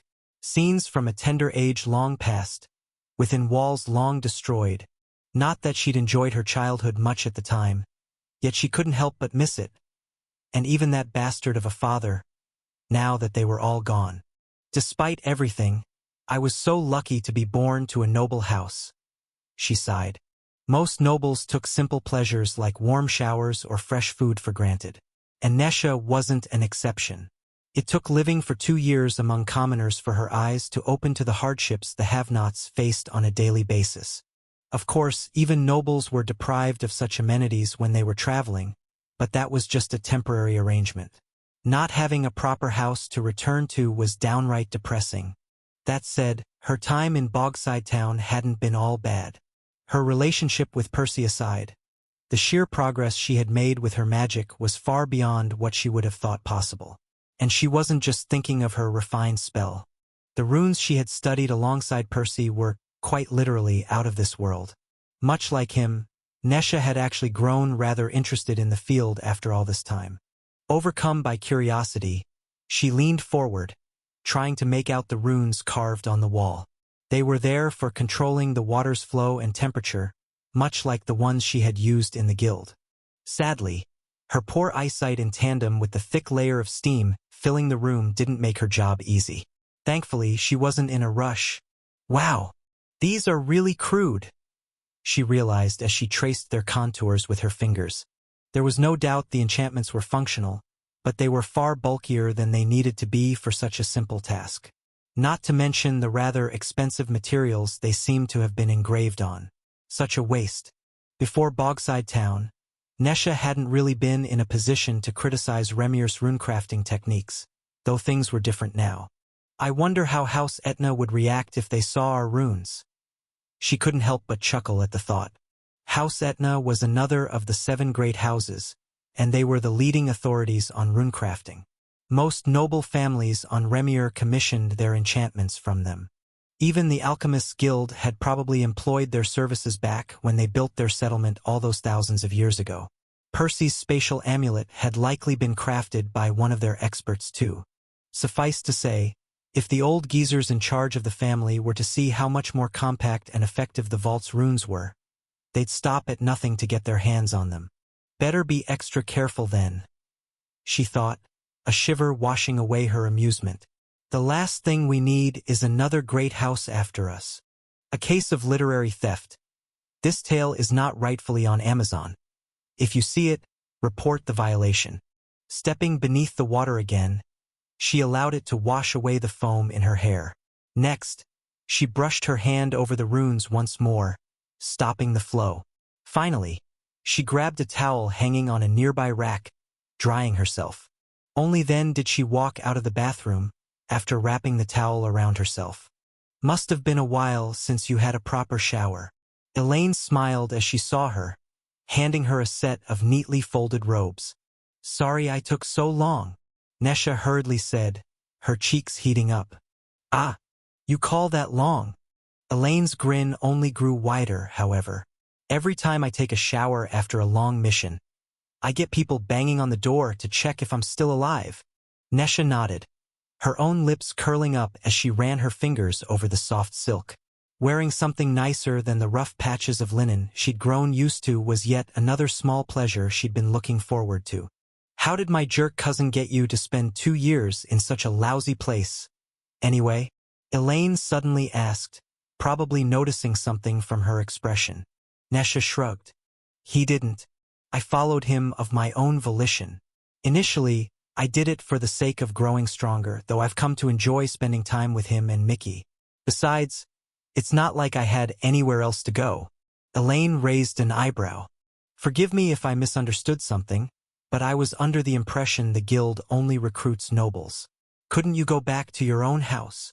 Nesha sighed, placing the clothes on the nearby bed before sitting. They were currently in Elaine's room, the girl having been kind enough to lend her her private bathroom. Apparently, the Yellowborns in House Avalon were given better accommodations than everyone else. Not that different from House Veritas, actually. My house no longer exists. I'm all that's left, Nesha said, her voice cracking a little more than she would have liked. She was surprised at it too, not having realized she still felt so strongly about it. Elaine gasped, covering her mouth with both hands. Nesha was about to speak, to let her know it wasn't that big a deal, though Elaine moved first. Sitting beside her, she grabbed her hand. Nesha, I'm so sorry to hear that. Percy should have brought you here right away, instead of making you live in those conditions. I swear I'll give that idiot a piece of my mind later. Nesha shook her head. Don't worry about it. I admit I'm not completely over it, but it has been nearly a decade since it happened. Do you know who did it? Elaine asked again. I do know which family attacked us, but I've been thinking they couldn't have pulled it off by themselves. There's probably someone higher up, pulling the strings. Elaine remained silent for a couple minutes.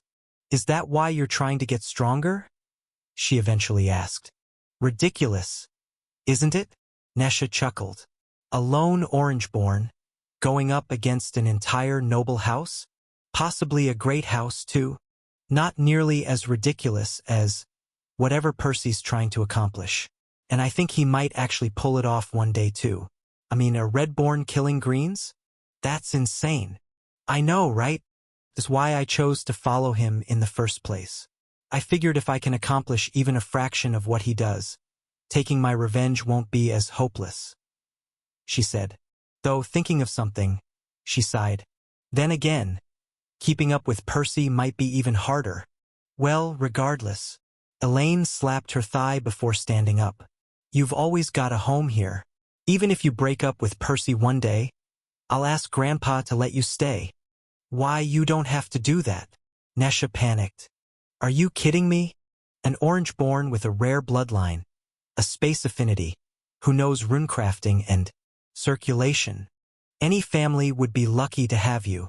Hell, you'll be the one doing us a favor. I don't know circulation yet, Nesha muttered weakly, taken aback by Elaine's warmth and straightforwardness.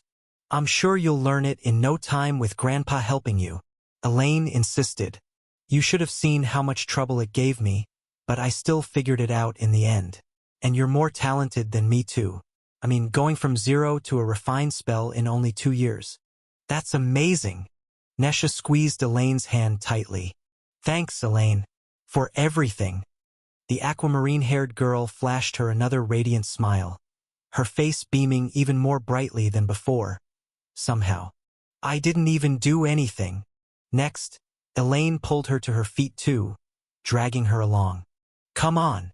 Percy must have finished talking to Grandpa by now. I want you both to meet Owain. Hold on, Elaine. Nesha struggled to keep up with the enthusiastic girl. Let me dress first. I'm not even wearing shoes. Chapter 211, Homecoming 5. Elaine. In the end, it didn't matter much whether Elaine and Nesha rushed or not, as they still had to wait for Percy to wash up too. Owain was a highly impressionable toddler by now, and Elaine had no intention of bringing a veritable caveman along to meet him. Looking much better, she exclaimed once she saw her cousin dressed in some proper clothes for a change. Though, are you planning to keep that thing on forever? She asked, pointing at her eyes. Percy shrugged.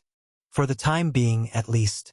I'd rather not have to explain my mutation to the rest of the family. That won't work forever, Elaine insisted.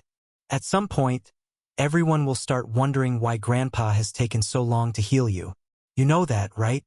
The bandage Percy had wrapped around his head wasn't enchanted like the one hiding his second core. It didn't have to be, as barely any mana was gathered in his eyes. Their effect was mostly passive. Suffice to say, he'd used nothing but a simple strip of cloth to conceal them. Not that it looked any less conspicuous, of course. I'm only staying here for a few weeks anyway. I'll reveal my eyes in public as soon as me and Nesha reach our next destination. Is that wise? Nesha pitched in. Actually, I think we can spin it in our favor, Percy replied before elaborating. Imagine you knew nothing about me, and you just met me for the first time. What would you think of my eyes? I suppose I'd assume it's your bloodline, Nesha said. Right? Percy grinned. That's going to be everyone's first thought. Naturally, nobody will consider decrees or mutations. And remember, we've already had to disclose our bloodlines when we registered in the guild. Officially, Percy's bloodline is clone. Elaine and Nesha exchanged a glance. Indeed, if used correctly, Percy's strange eyes could easily serve as a mask to divert people's attention from him and Nesha in the future. At least, it would make it harder for anyone to link him to his real identity. But isn't it going to be suspicious if you show up in public with a pair of glowing eyes? Right after Percy spent a month wearing a blindfold back home? Nesha asked again, still not entirely convinced. Maybe, but I imagine people are more likely to accept it as a coincidence than guess the truth. He shrugged. After all, nobody just gets a second bloodline, or a mutation. That would be an even greater leap of logic. The trio remained silent after that, walking to Mom and Dad's room. Elaine was about to knock on the door but stopped herself as she caught somebody approaching them by the corner of her eye. In fact, she failed to conceal her surprise upon recognizing the young man walking towards them. She certainly hadn't expected him of all people to seek Percy out at this time. It's Tristan, she whispered in Percy's ear, guessing he might have trouble identifying him based on his grade and soul alone. Tristan, my condolences, Percy said, extending his hand. I know it's a few years late, but I really was sorry to hear what happened to Hector. Elaine figured Tristan would say something snarky in response, but the young man shocked her by opting to shake Percy's hand instead. I'm the one who should say he's sorry, Tristan said, prompting her to raise an eyebrow. You know, when we heard you'd left for the Alchemist's Guild, we felt guilty about the way we treated you. We were just dumb kids having fun. We'd never meant to take it that far. At least, I know he would have wanted me to apologize on his behalf too. Percy chuckled. I didn't leave because of you. I had my own reasons. Tristan sighed. I figured as much, as soon as I heard what you've accomplished. We always made fun of you for your lower grade, but you were more hardworking than both of us combined. Weren't you? Wait, what? Percy seemed taken aback. People already know about it? It's only been like an hour or two since I told Galahad and Baldy. Percy, I don't think you understand how much of a morale boost this is for our family. Elaine jumped in. We've been in this war for years. Suddenly learning that House Tantalus is 4 greens down isn't a small thing. This book's true home is on another platform. Check it out there for the real experience. Right? Tristan bobbed his head in agreement. Besides, Uncle Galahad had to tell Morgana that she's no longer getting a petal. Geez, should I be worried about her trying to murder me? I suppose it must be difficult to believe I've pulled this off, Percy muttered, a hint of anxiety seeping into his voice. Don't worry about it, Tristan replied. She was definitely pissed off, but nobody is doubting the information. If Grandpa and Uncle Galahad believed you, that's enough for the rest of us. That's good to hear, Percy exhaled in relief. Honestly, Elaine was right with him too. Her cousin had worked plenty hard over the years to get this far. He definitely deserved some bloody recognition from their relatives for once. You know, it was Rambert who did it, Tristan said, oblivious to her thoughts. The one who killed Hector, I mean, he added after noticing everyone's confused expressions. Elaine's eyebrow shot up at the sound of that. While she'd heard about Hector's death soon after it happened, this was her first time hearing about this particular detail. As for Percy, he seemed to be at a loss for words too. Thankfully, Tristan just patted his shoulder before walking away. Well, that was weird, Percy said once they were alone. Not that weird, honestly, Elaine said. Tristan matured a lot over the years, especially after his brother's death. Everyone in the family has grown closer during the war too, more kind towards one another. Huh, I wish I'd been around to see that. Percy smiled bitterly. Indeed, Percy had really been unlucky in this regard. From what Elaine had heard, this wasn't the first time the environment inside the family had shifted like that. Apparently, things had been similar right after the massacre 20-odd years ago. Sadly, people had gone back to being self-centered bastards by the time she and Percy were old enough to remember. The same thing would probably repeat itself sometime after this war ended. Shaking the pointless thoughts out of her head, she finally knocked on her parents' door, getting invited in a couple seconds later. Entering, she felt some second-hand embarrassment as she remembered how messy the place was. Tiptoeing around the towering piles of clothes littering the floor was a genuine struggle. And this wasn't due to a lack of space either. Other than Yellowborns, lowborn couples were also given larger rooms with embedded bathrooms to make life easier for families. Still, Gawain and Ragnell had somehow managed to run out of space, despite their room being even larger than hers. To their credit, Percy and Nesha didn't comment on it, at least. Uncle Gawain, congratulations on being a father again. Auntie, it's been a while, Percy greeted them. Percy? It's good to see you again, Dad said. What happened to your eyes? It's a long story. Ah, but don't worry about it. I'm doing fine. Percy waved the concern away. Wow, little Percy's all grown up, Mom exclaimed. Please excuse the mess. We don't get visitors too often. Mom, Dad, this is Nesha, Percy's girlfriend. Elaine jumped in to introduce the poor girl, after realizing her idiot cousin forgot about her. Nice to meet you, Nesha. Welcome to House Avalon. Thanks for having me.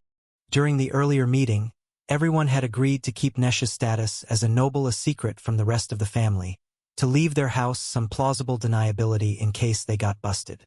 And who's this handsome young man? Percy asked, turning to Owain who was playing with his toys in a corner. Shy as always, the kid got spooked by the attention. Elaine had to pick him up, bringing him closer to Percy and Nesha, who failed to hold back their gasps at the boy's cuteness. Say hello to Percy. He's your cousin, she patiently explained. Sadly, Owain just sucked his thumb in typical Owain fashion, refusing to say a word. He can speak, she chuckled. He just takes a while to warm up to strangers. Well, that's a pity, Percy sighed, rather theatrically. Too. And I was looking for somebody to give this amazing ocarina to, he added, showing the boy a somewhat crudely crafted musical instrument made of wood. Owain's eyes widened at the sight before him, as he let go of all his previous misgivings. Me? Can I have it, Uncle? He said in his usual chirpy voice, making Elaine's heart melt. Still, she had to go ahead and correct him like a good older sister. Percy is your cousin, not your uncle. Owain bobbed his head absent-mindedly, his eyes still glued to the object. Well, there you go then. Percy shrugged, handing him the ocarina. Elaine chuckled as she returned him to his corner, letting him fiddle with his new toy. You know he's going to get drool all over it, right? She asked Percy. I'll just make myself a new one later, he said, prompting Nesha to jut him with her elbow. Great! Mom clapped her hands. So, I guess the two of you will be staying over for dinner, right? In the end, the whole family had pasta together, as Percy and Nesha recounted their story to Mom and Dad. Or well, a version of it that was safe to leak, at least. Owain played with the ocarina until over an hour past his usual bedtime. Eventually, he fell asleep while still holding it. Bidding the couple farewell, the trio snuck out of the room carefully, to avoid waking him up. It wasn't until they were alone in the corridor that Elaine turned to Percy. Say, did you get a chance to check Owain's core with your weird new eyes? I did, Percy said, causing her heart to skip a beat. And, he shook his head. Nothing. I don't think I'll be able to tell his grade or his affinity before he awakens. I guess you'll have to be patient for a couple more years. I see, she replied, struggling to contain her disappointment. It wasn't until she dropped the two off to Percy's old room, luckily, they hadn't repurposed it, that she spoke again. What are your plans for tomorrow, anyway? Well, Grandpa agreed to help Nesha train, Percy said, prompting her and Nesha to high-five one another. Percy rolled his eyes at them before continuing. As for me, Grandpa has agreed to help me too, with a different project. A somewhat nastier one.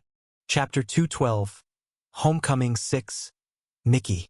I wish Percy was here, Mickey lamented as he stuffed his face with the fifth goblin core.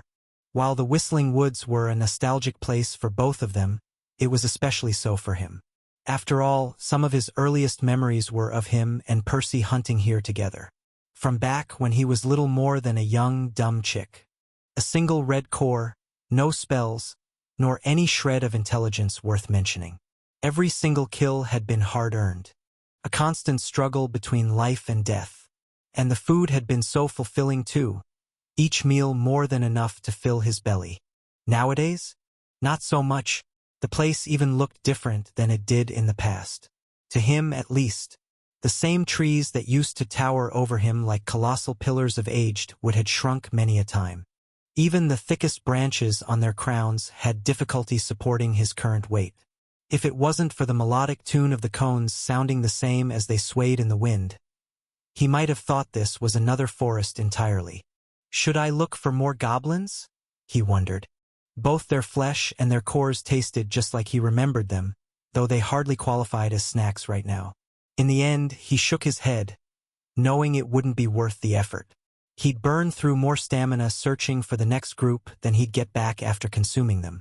His best bet was to master the new spell like Percy had instructed him to.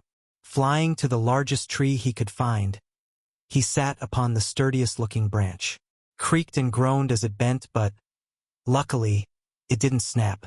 Adjusting himself slightly to better conceal himself within the dense canopy, he turned his focus inwards. Next, he pulled another sliver of air mana into his first core, beginning the conversion process anew. The efficiency was abysmal as usual, and it didn't help his stomach was constantly grumbling at him either. Sure, Percy sent him a morsel of fused mana whenever he had the chance, but those moments were a little scarcer than he would have liked. Though it couldn't be helped, Mickey understood his partner was busy spending time with his family today. Mickey had intentionally downplayed the sheer extent of his hunger too, to avoid worrying Percy and Nesha. The truth was, he'd never had it nearly this bad before. It was like his very body was about to start eating itself. The beast mana violently thrashed against his blood vessels, gnawing at their walls, desperately trying to break his own flesh down to sustain him. It doesn't matter. I need to get through this on my own. I can't keep relying on him forever, he thought, his eyes glinting with determination. Back when Mickey was younger, he hadn't put much thought into this. But he knew better now. Percy always based his decisions on what was best for him. That had been the case when they traveled to the Fungal Spire, as well as the Grizzly Bog. Sure, Percy had had his own reasons for going there too, but a huge part had been about finding a good place for Mickey to live in, to hide in, to hunt in, to thrive in. Even going behind the divine order to sell the Aurora Dew had largely been to earn the money for Mickey's second core. The thought of having somebody looking after him warmed his heart up, but also stabbed it full of guilt. The last thing he wanted was to be a burden, dragging his companions down, restricting their every move, forcing them to keep accommodating him. No, he had to figure this out. Yet, it's easier said than done. He couldn't be certain, but he didn't think his efficiency had improved at all today. At this rate, it would be weeks until he managed to reach an acceptable level. Assuming he didn't starve before then. You might be reading a pirated copy. Look for the official release to support the author. I guess my air mana can't compare with Percy's fused mana. It contains the pure affinity after all.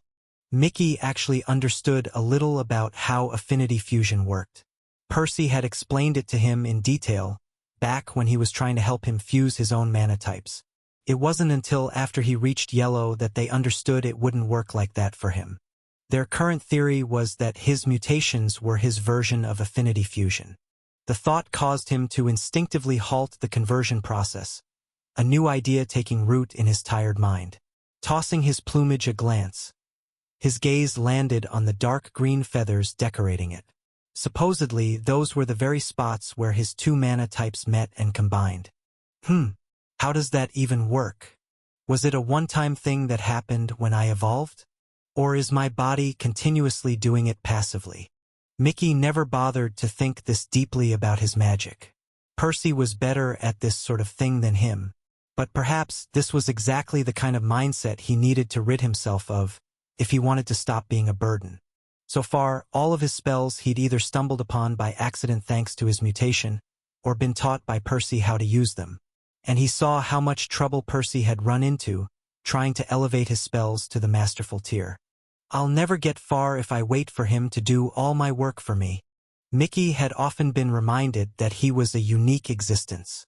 In all likelihood, there was nobody else in the universe with the same combination of affinities as him. It made him strong and unpredictable, sure, but it also meant he had to be more proactive if he was to ever tap into his potential. Making his mind up, he activated Mana Sense, concentrating on his feathers. He had a hunch he was onto something.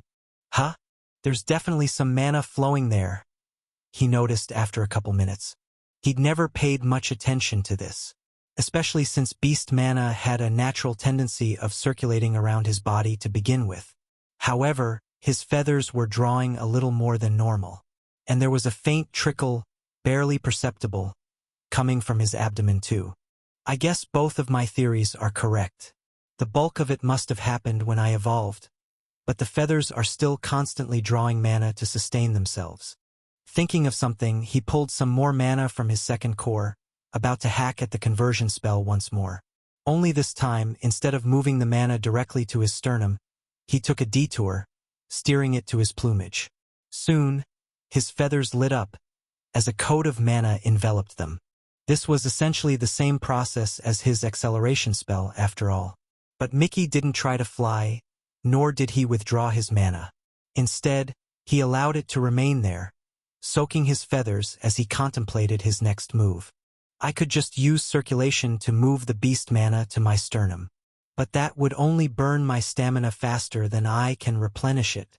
Circulation essentially sped his blood flow up, consuming his energy at a rapid pace in exchange for a boost in strength. What if he did the opposite?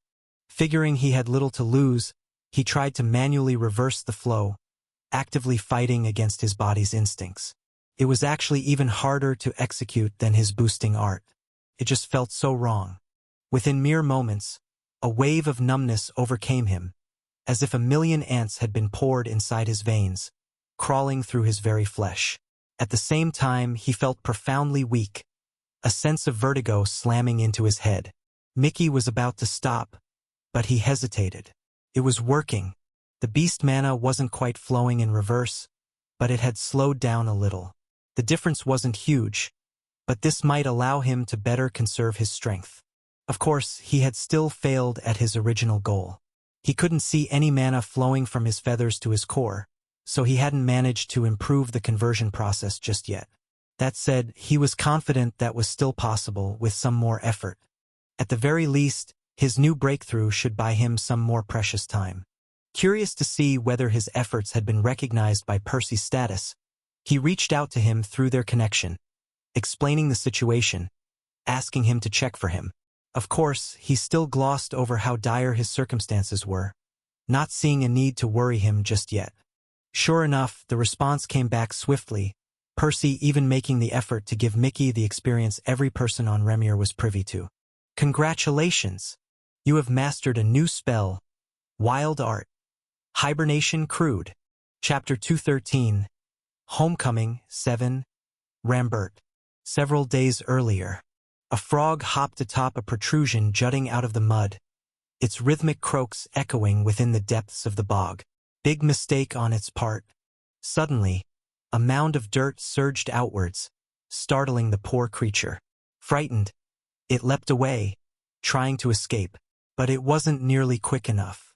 Catching up in an instant, the object snapped shut around the frog, trapping it in an iron grip. Over the next second or two, the critter visibly shriveled, its very life sucked right out of its tiny frame. Its skin sank inwards, wrapping around the bones tightly. At the same time, mud flowed down the culprit, soon revealing a few patches of skin beneath the filth. It was a person's hand, though it wasn't in much better shape than the frog. It was pale as milk, covered in lots of nasty cuts caked in dried blood. It was nearly desiccated too, the almost skeletal fingers looking even worse than the critter did. At least that was the case at first. Soon, the frog was reduced to nothing, its drained body crumbling into fine dust. It trickled through the gaps between the digits, scattering silently in the soft breeze. With difficulty, Rambert pushed himself to his feet, coughing erratically as he struggled to spit the viscous sludge out of his lungs.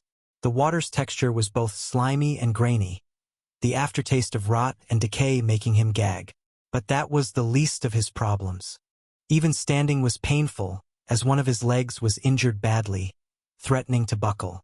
Looking up, he tried to locate the sun through the dense canopies of the trees around him.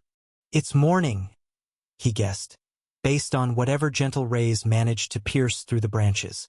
Orienting himself, he limped towards a certain direction, shifting most of his weight to his good leg. Next, he checked the stump on his shoulder.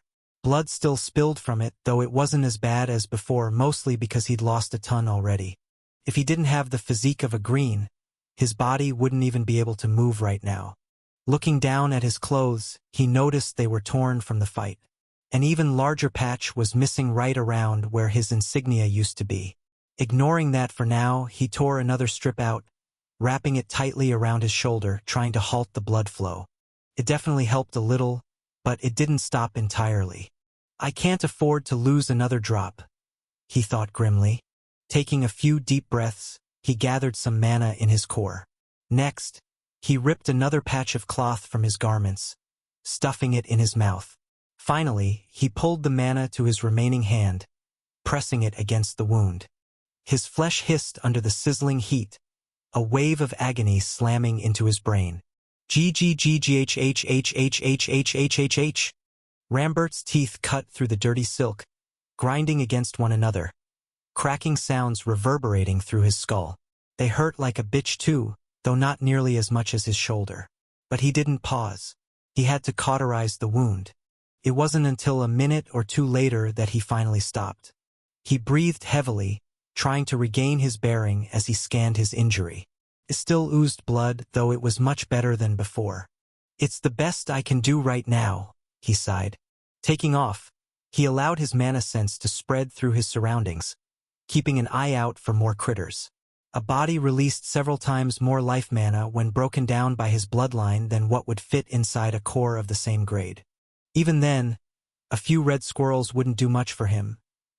Definitely not worth actively hunting them down. But he wasn't going to pass on them if they were dumb enough to cross his path. Should I return to the town? He wondered. The peasants would make for a much better tonic than small animals. He considered it for a few seconds before shaking his head. There were several problems with that idea, not the least of which being the fact that he was unlikely to pull it off. He couldn't take on the whole town by himself on a good day, let alone in his present state. The townsfolk would finish him off and try to pin the crime on Percy and his girlfriend. Ensure your favorite authors get the support they deserve. Read this novel on the original website. I hate them so damn much, he thought, launching a bolt of fire with a wave of his hand.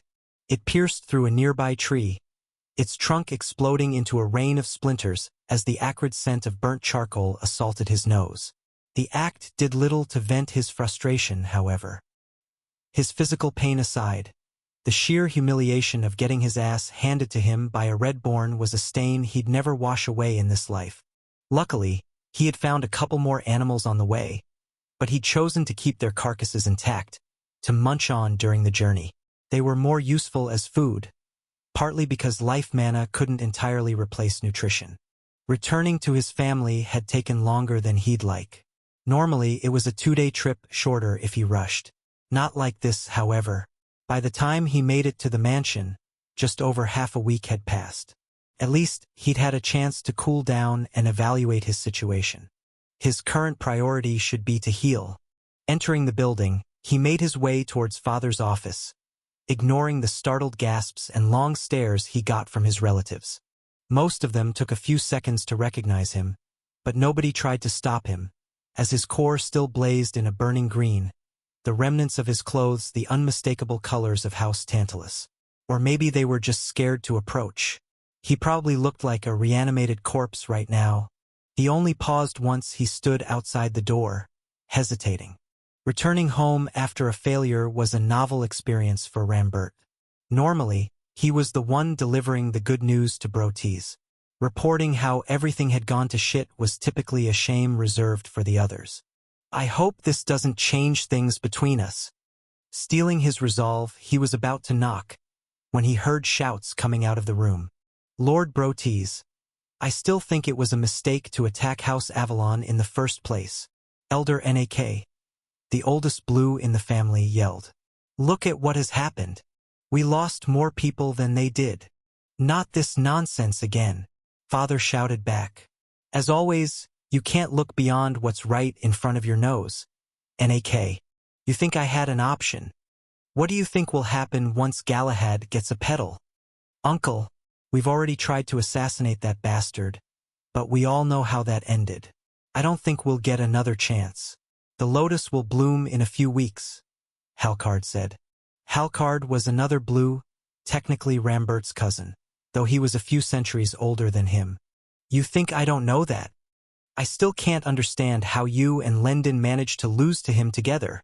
The meeting went on for another hour or so, Rambert waiting patiently by the entrance, not daring to interrupt. The last thing his father and his elders needed to hear right now was how the mission to the Grizzly Bog had ended. Listening patiently to the heated debate, he understood once more just how badly the war was going for his house. That said, the people in the office didn't seem to have the slightest clue of what they were truly up against.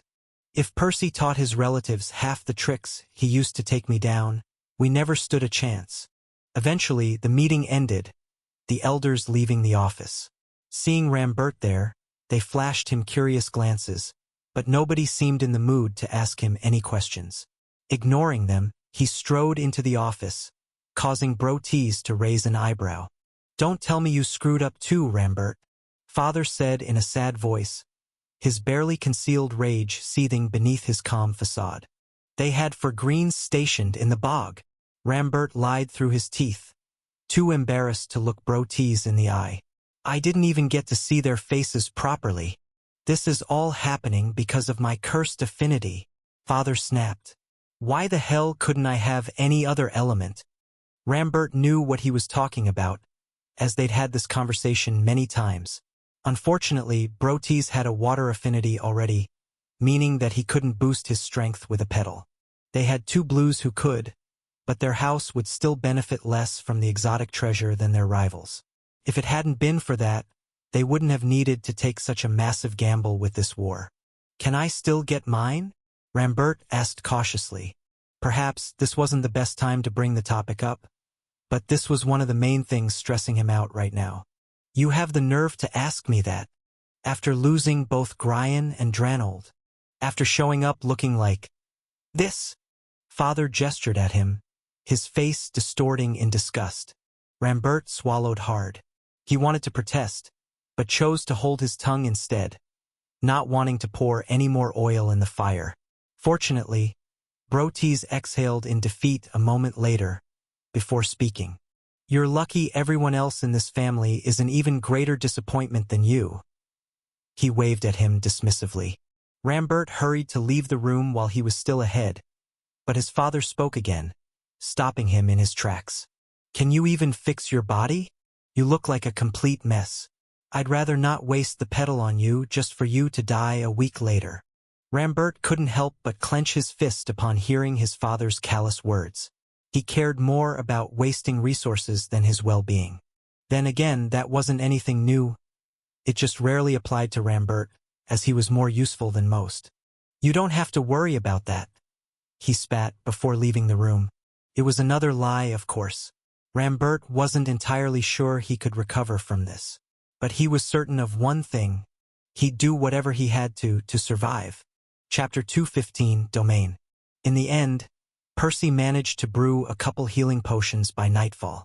In fact, things went even more smoothly than he'd originally expected. He only wasted a handful of mushrooms before learning to extract their essence properly. If he'd known it would be this easy, he would have brewed some before fighting Rambert. If nothing else, they would have made his trip home less unpleasant. That said, his yield was still much lower than he'd like, but he figured it would climb rather quickly as he brewed more doses tomorrow. I shouldn't use more than a quarter of my stash, he decided, taking a mental inventory of his newly grown resources. According to his calculations, that should get him a few dozen doses. That would be plenty to last them for months, assuming they didn't get into too much trouble. He could always brew more later, if they ran out, though he'd rather save most of the mushrooms to experiment with the other type of potions. Satisfied with his plan, he was about to pack his stuff away for the night, when he heard another knock. Grandpa again? Have they finished training for today? Tossing his blindfold back on, just in case, he made his way to the door. Opening, he was surprised to see somebody else standing there, however. Uncle Galahad? What brings you here? While their relationship wasn't nearly as strained as it used to be, he didn't expect to get very chummy with his uncle either. Meet me in the third training room by sunrise. The man spat before walking away, not bothering to elaborate. Weird, but okay. He shrugged. Admittedly, Percy had a bunch of things on his plate, but he didn't mind taking some time to see what his uncle wanted from him. Of course, he didn't exactly appreciate being bossed around like a kid. Then again, Galahad was a few centuries older than him. At least, he hadn't detected any hint of his uncle's previous disdain towards him just now. Come morning, Percy reached the agreed-upon location, finding Galahad already there waiting for him. He was meditating on a mat by the center of the room, an empty vial sitting by his side. Wow, he's punctual if nothing else. Keeping his thoughts to himself, Percy also downed 2 doses of Aurora Dew. Next, he sat opposite his uncle, silently accompanying him in his cleansing session. It wasn't until half an hour later that both of them were done. You must be wondering why I called you here, Galahad spoke, opening his eyes. Percy didn't say anything in response, but he did toss him a dull glance back. When Father taught me circulation, he asked me to thank you for the art, and to apologize for the way I'd treated you. Huh, is that why you brought me here? Percy chuckled. Too embarrassed to be seen apologizing to a Redborn? No, Galahad replied calmly. If he took any offense from that jab, he didn't show it. I brought you here because I don't believe in empty words. I'd rather speak with actions. Meaning, starting today, I'll spar with you for 2 hours every morning. Until the lotus blooms, at least. Hearing that, Percy couldn't help but crease his brow. He didn't doubt the experienced Blue had a lot to teach him, but he struggled to imagine himself lasting a second against his uncle. Even the weakest Blue on Remier was currently an insurmountable obstacle for him, let alone somebody at the top of the grade. I know what you're thinking, but these won't be regular spars. I have a very specific objective in mind, Galahad said. Of course, I won't force you to do it against your will, but I believe you'll be grateful for these lessons sooner or later. Domain? Percy asked, having realized something. Love what you're reading? Discover and support the author on the platform they originally published on. Galahad nodded, confirming his guess. Based on what you've told us, you seem to be capable of fighting greens. Unlike greens, however, I doubt you can withstand a blue's domain. Domain was the special ability that all mages unlocked as soon as they advanced to blue. Its greatest advantage was that it didn't require a shred of mana. Fueled entirely by its owner's willpower, it was best known as an efficient and powerful tool for subjugating those significantly weaker. Of course, domains were much more than glorified flyswatters. If one was sufficiently skilled with theirs, they could potentially incorporate it within their magic too, allowing them to employ their domain against equal or stronger opponents. If used correctly, it could potentially tilt the scales of a difficult battle in one's favor. You want to prepare me to fight against blues? He asked. Not exactly. If you end up targeted by a blue, you and your girlfriend will die, regardless of what I teach you. Simple as that. Then what's the point? Percy asked, not disagreeing with Galahad's assessment in the slightest. Suffice to say, he wasn't under the delusion that he would be able to hold his own against a blue anytime soon. Even if he ignored the existence of domains entirely, the colossal gap between greens and blues wasn't something he could bridge in the foreseeable future. Well, to start with, I want to drill into your head how important it is to avoid provoking a blue in the first place. If you keep going down this reckless path, you're going to get yourself in serious trouble. Beyond that, maybe this training will bear fruit a few years down the line. Percy nodded. He'd do everything in his power to avoid being targeted by a blue, but it wouldn't hurt to be able to at least move inside a domain.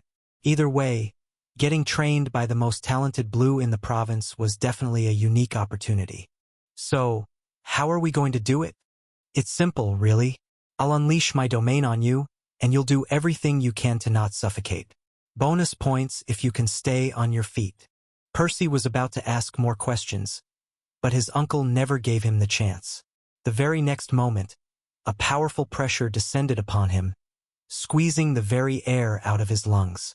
Landing on his knees with a muted thud, Percy struggled to even lift his eyes enough to look at his uncle. He knew that there was nothing happening to his body physically. This was all in his head, but it didn't make it any less real. How come he's such a prick even when he's trying to be nice? Percy smiled wryly, or tried to, at least. Even twitching his lips was quite a slog, given the circumstances. Of course, this wasn't his first time experiencing a domain.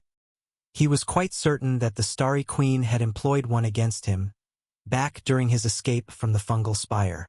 In theory, his uncle's domain shouldn't even qualify as a breeze compared to a violet's. Then again, he'd never felt the Queen's domain directly, just whatever cheap knockoff she could manifest while possessing the Starry Night. Better focus on this or he's gonna laugh at me. He shook the pointless thoughts out of his head. Gritting his teeth, he dragged the tip of his thumb across his palm, before pulling the faintest sliver of soul mana from his core. Repeating the exact set of actions that had allowed him to break free of the Queen's domain the previous time, he stabbed himself with a hastily crafted construct, using the pain to clear his mind. Standing up was still difficult, but the jolt of agony did allow him to take a breath, at least. Greedily inhaling one mouthful of air after another, he slowly pushed more and more mana into his channels, activating his boosting art. It took him 3 times as long as it usually did, but synchronization eventually took effect. A wave of power washed over him, as his body transformed in its usual manner. Percy lifted his eyes just in time to catch a hint of surprise in his uncle's expression. With some more effort, he managed to climb back to his feet, failing to suppress a smug grin. Interesting, Galahad muttered. Percy could have sworn he saw the faintest shadow of a smile tugging at his uncle's lips for a moment there, but it was gone the very next instant. I guess I don't have to hold back. Not as much, at least, Galahad added a second later. Before the words even left his mouth, a second wave of pressure slammed onto Percy. It took him by surprise too, sending him face first into the floor even more forcefully. At the same time, his uncle's domain felt entirely different from before. It was several times stronger, of course, but that was merely the beginning. Beyond the sharp increase in the sheer quantity of the pressure, its quality seemed to have taken a drastic shift too. Percy's muscles grew numb, as a jolt of electricity ran up and down his skin, prickling his flesh. All the hair on his body stood on end, as he could even smell a blend of ozone and charred wood mixing in the air, wisps of smoke coming out of the floor. Percy was about to call his uncle out for cheating. He wasn't supposed to add mana to his domain, but he held himself back upon failing to spot a single mote leaving Galahad's core. Seriously? Is this still just his domain? Unlike before, the pressure had evolved into something tangible, directly affecting the environment. Percy had some difficulty believing that one could accomplish this solely with their presence. But there was no denying the facts. What you experienced earlier was nothing more than the most basic domain. All blues get that right after advancing. A veteran can take it much further, however. We can infuse our very understanding of magic into our domain, giving it new features. What you're feeling is my lightning affinity giving a different flavor to the domain, stunning and burning your body. A splitting headache thrummed within Percy's skull as he struggled to register his uncle's words. Just like that, the domain had grown over 5 times as troublesome, to the point that his previous tricks weren't enough to snap him out of it any longer. Of course, Percy had heard about domains before, but it wasn't until now that he truly understood how terrifying they could be. He smiled bitterly, Galahad's demonstration having made one thing crystal clear.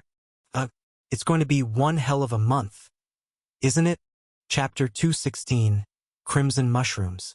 Percy's training session only lasted a couple of hours, though to him they felt closer to years. And that was despite Galahad cutting him some slack every few minutes or so, to keep him from passing out.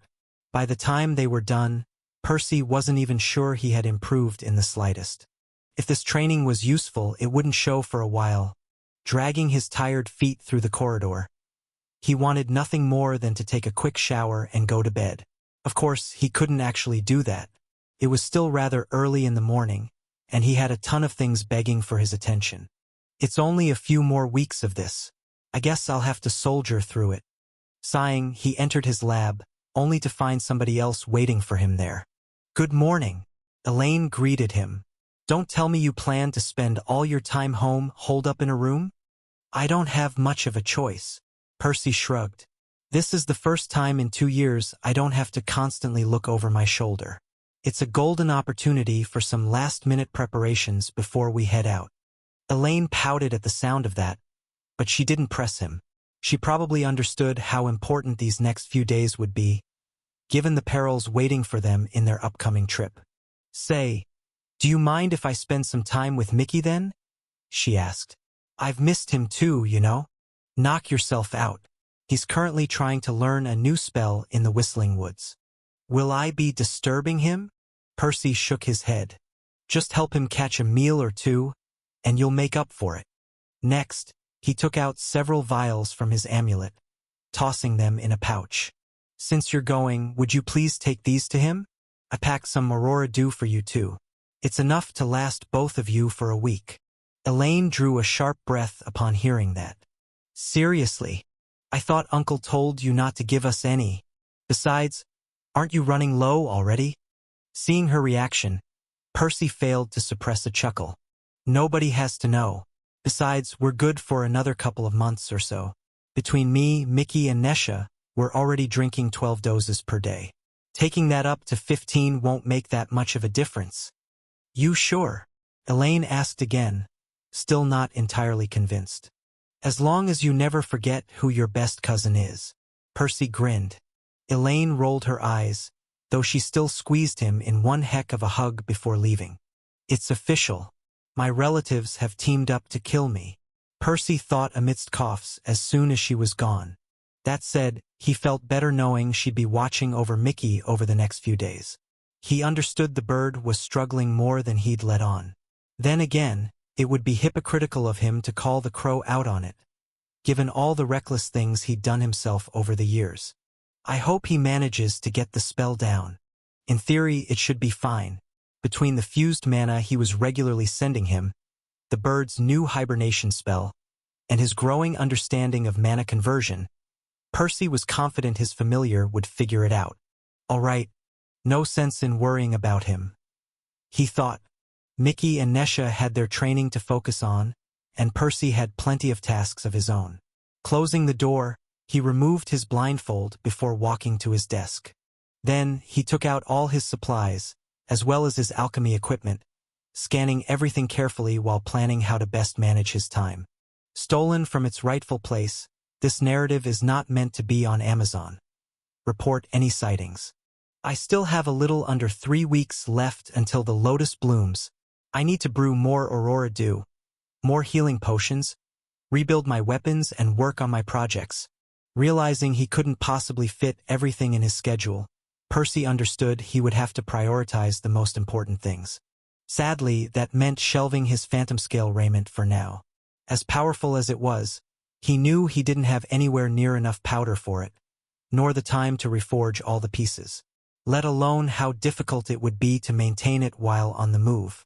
While it was a crucial part of his arsenal, the thrice-evolved refined spell was prohibitively impractical. I should make a push to learn some basic Magiscript during my next visit to the vault, he decided. He already had an idea as to how he could eliminate the armor's greatest drawback. But that was for later. Right now, he could only afford the dust and time for a couple of his weapons, as they were far simpler to craft and replace. That said, he couldn't exactly make too many of those either. 2 scythes. It's not ideal, but it's probably the most efficient use of my current supplies. Estimating how much powder that would leave him with, he nodded in satisfaction upon realizing it would be enough to convert the last few doses of elixirs into Aurora Dew without having to condense more crystals. Next, his eyes fell on the mushrooms again, as he reevaluated his decision not to use too many up.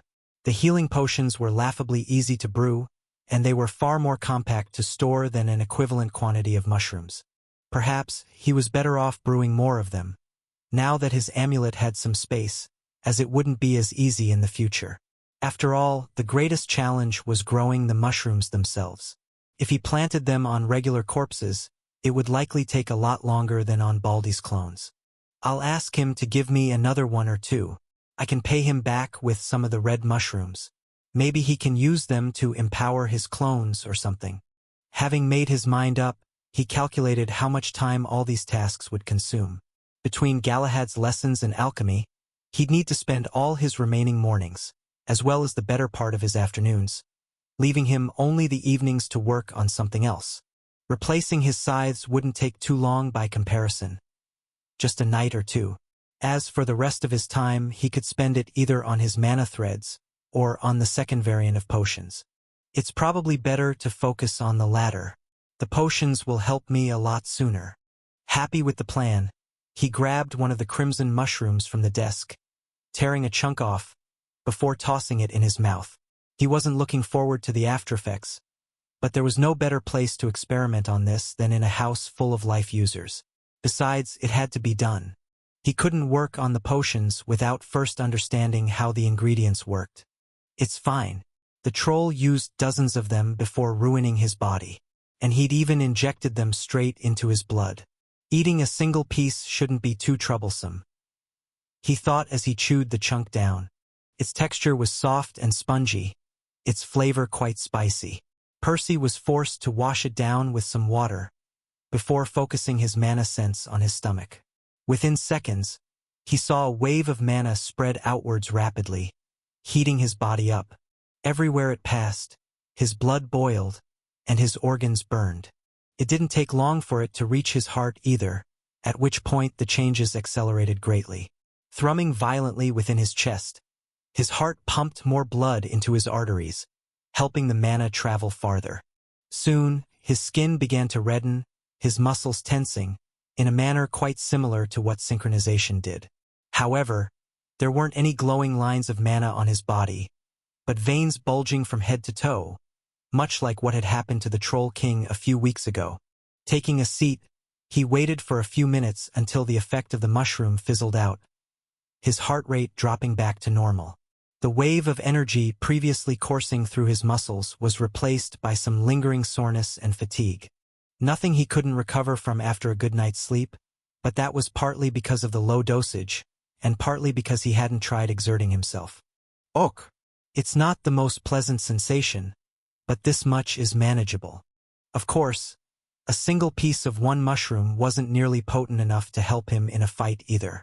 If he brewed this into a proper potion, and drank a bunch of those at once, he was confident he could use them alongside synchronization, strengthening his body beyond its usual limits. In fact, he even hoped the potion would temporarily increase his capacity for the boosting art, letting him keep some more mana inside his channels. The only challenge was figuring out how to mitigate the side effects to a safe level, so that he wouldn't kill himself in the process. Admittedly, a rather important detail to worry about.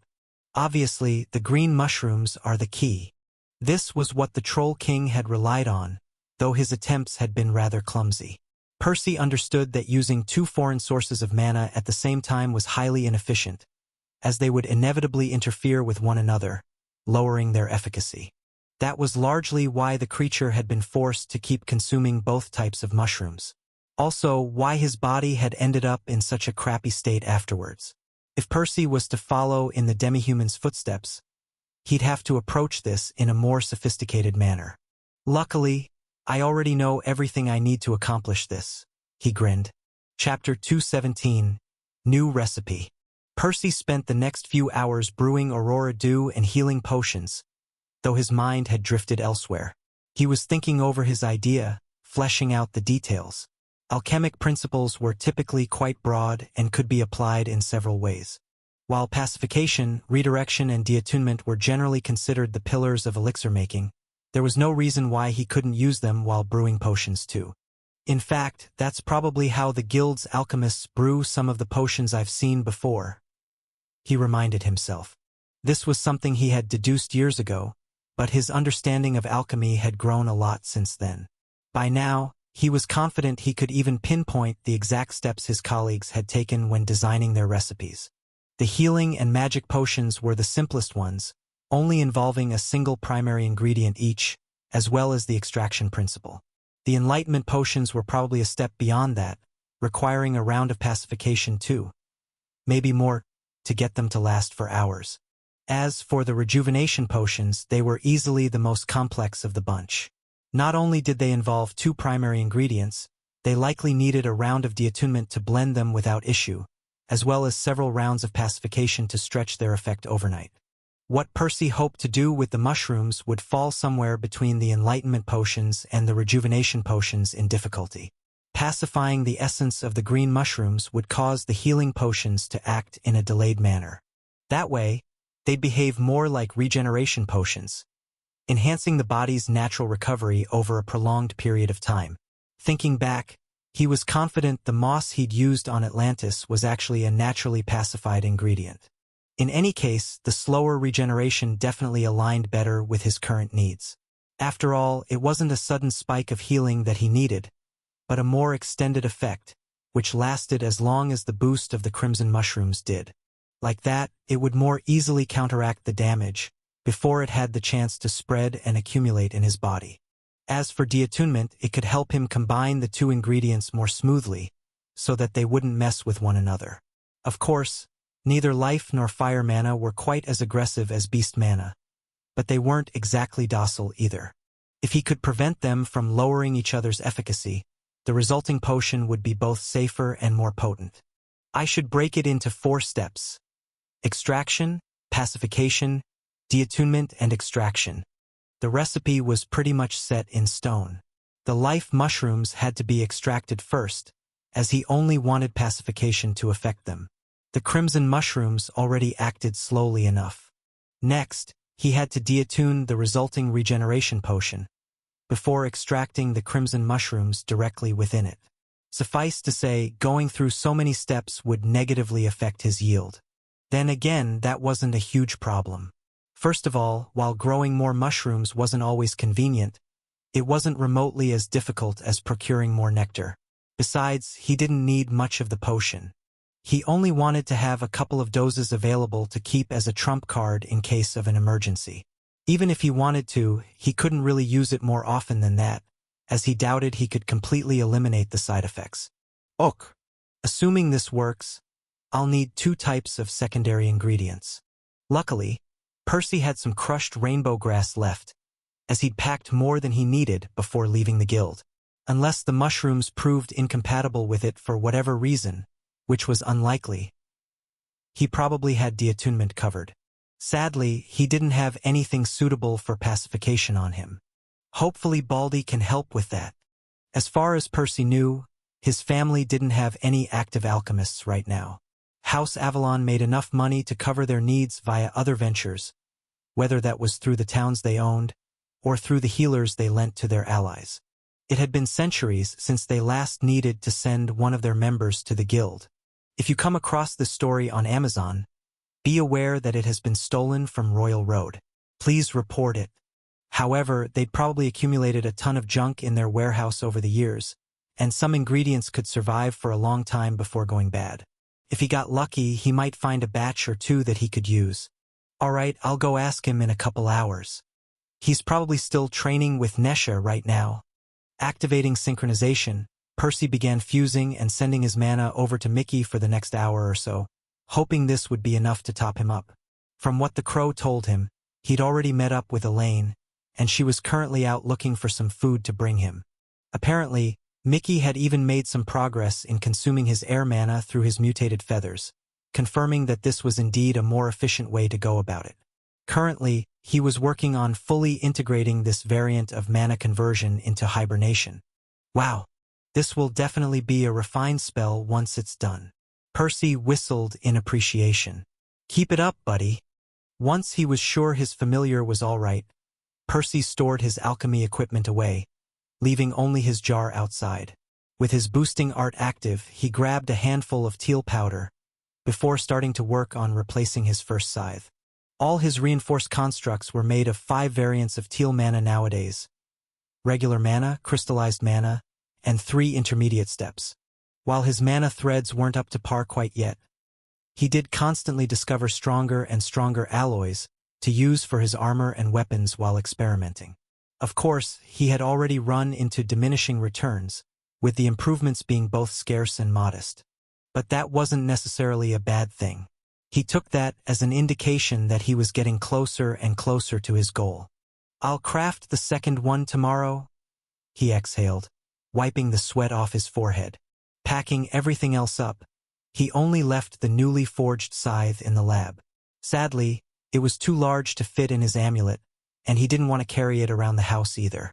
Turning it invisible, he propped it up against a wall, hoping none of his relatives would come snooping overnight. Worst case scenario, I'll have to answer a bunch of awkward questions. He shrugged. Having sorted everything, he headed to Baldy's office, hoping to catch him there. He ought to have finished training Nesha by now. A couple minutes later, Percy knocked on the door, getting invited in almost immediately, to his relief. "How's Galahad treating you?" Archibald cut straight to the chase. I didn't know he told you about it. The training is definitely tough, but I appreciate it." Baldy nodded. "He's not a bad person," he sighed. "A little stern, perhaps, and quite prejudiced against lowborns. But he does want what's best for our family." Percy remained silent for a moment. He pulled a chair across from Baldy, before plopping down. "I get that, but that's exactly why I was surprised by his offer. After all, your hopes of starting a new branch of the clone bloodline are going to get dashed when I leave. Isn't training me a waste of his time? From the family's perspective, I mean." But Archibald shook his head. "I think he's starting to see you as more than just your bloodline, as he should. He'd be a fool to not realize your potential by now. I can't speak about your grade or lifespan, but I can tell you one thing. I'd be surprised if your fighting strength doesn't surpass mine at some point." Hearing his grandpa's high praise, Percy failed to suppress a smile. Reaching a violet strength as a Redborn wasn't a small feat, and he did feel confident he'd get there, given how far he'd come in less than a decade. That said, fighting strength wouldn't be enough to reach his goals. Sure, it would help him both in protecting himself and earning whatever resources he needed, but it wouldn't extend his lifespan. Only advancements could. This was why he had to keep drinking Aurora Dew and to keep searching the cosmos for another solution. It was also why he had to leave his family's mansion to head to the Thirsty Valley. Currently, it was the fastest way for him to reach Yellow. "How's Nesha doing?" he asked, changing the topic. "She's working hard. Very hard. Harder than the three of us did back in the day, actually. After all, I only have less than a month with her, whereas we spent several back then. Do you think her body will be ready for circulation by the time we leave?" Percy asked, though he could already guess the answer. "Unlikely, but she'll be close. Between the training she did on her own over the past few years and my accelerated sessions, she's over halfway there." Percy nodded. "What about your fancy mushrooms?" Baldy asked. "I trust you won't let my clone's sacrifice go to waste?" "About that," Percy grinned. "This is actually why I'm here." Chapter 218. A Favorable Deal. Over the next hour or so, Percy brought Baldy up to speed on the mushrooms. Of course, he'd already briefed him on his plans previously, but it wasn't until now that he'd come to understand his ingredients better. At first, he didn't expect his grandpa to be too interested. They already had a lot of healers at home, so the green mushrooms would only be useful for people heading out on missions, and only if they didn't have a life user accompanying them. Naturally, this didn't happen very often.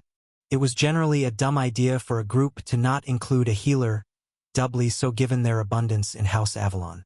Even then, all their Yellowborns reached green by the time they were old enough to be allowed out, making potions essentially useless for them, let alone their raw ingredients, which were even less potent. In theory, Redborns might benefit more from the mushrooms. Sadly, they were rarely strong enough to risk going on missions. Not to mention how few of those the family even had left, ever since the massacre. This all meant that the green mushrooms would only be used in some niche circumstances. Specifically, if and when a group of young Orangeborns decided to head out unaccompanied by a life user, for whatever reason. They wouldn't be worth it if they were more troublesome to cultivate, Archibald explained. But things are different, given how easily I can replenish them. Percy nodded. The best thing about the mushrooms was that they didn't need any dedicated infrastructure, nor personnel to grow.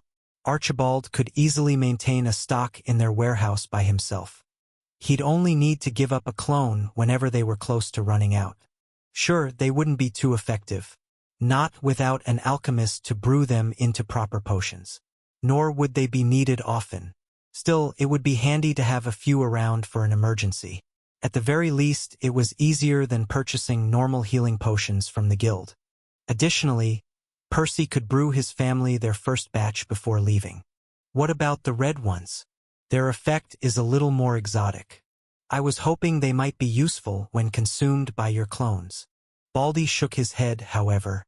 Each of my clones would need several hundreds of mushrooms to get a boost, more than I can produce by sacrificing one. Even then, the effect would be minimal. Besides, I already have a spell that does something similar. Hearing that, Percy deflated. He had certainly hoped his latest acquisitions would prove useful for his house, to curb his guilt over all the time and attention he was siphoning from his grandpa again. But that's not to say they're useless, Archibald added a moment later, causing him to perk up. I may not personally need them, but many of our younger people have yet to master our family's secret arts. They'll be more effective on their clones too, thanks to their lower grades.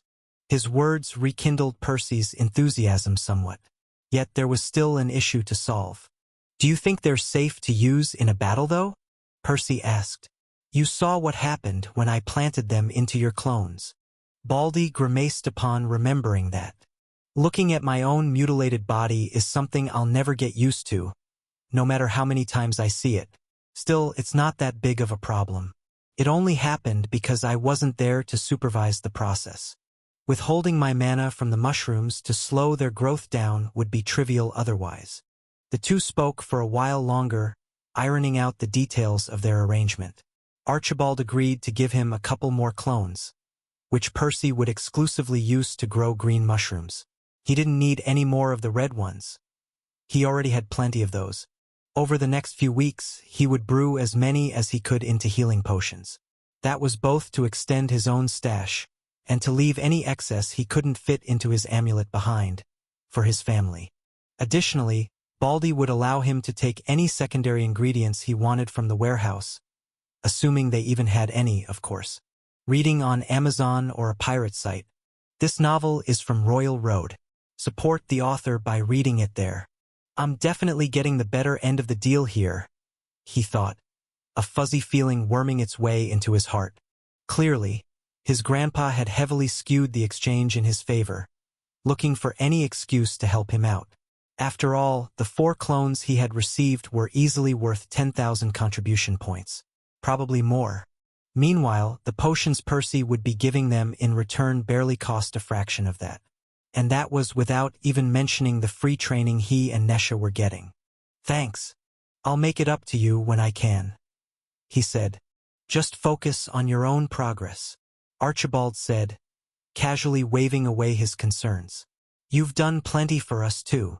Not arguing the point further, Percy bid the man farewell before heading to the warehouse. There, he found his Uncle Gareth on guard duty, along with another guy whose name he didn't quite remember. A quick scan via Mana Sense revealed that this person was at Yellow, probably a relatively young Orangeborn, though he wasn't sure how distantly they were related. Either way, it was already nearly midnight, way too late for new acquaintances. Explaining his reason for being there, he handed the two a written permit Baldy had given him, asking to be allowed inside. They complied, of course, even offering to help him search due to his apparent blindness. It'd be so much faster by myself. He couldn't help but roll his eyes from behind the blindfold as he sifted through the place, even partially obstructed by the cloth. His enhanced vision had already picked up on a couple mana-rich spots that his regular mana sense had missed. Unfortunately, he still had to maintain the facade around others. In the end, it took the 3 a couple hours to search the whole place up with some mixed results. Percy was positively surprised to have found a couple crates of alchemical reagents, even recognizing a few pacification ingredients among them. Unfortunately, the boxes were positively ancient, covered in an inch-deep layer of dust. And their contents weren't much better.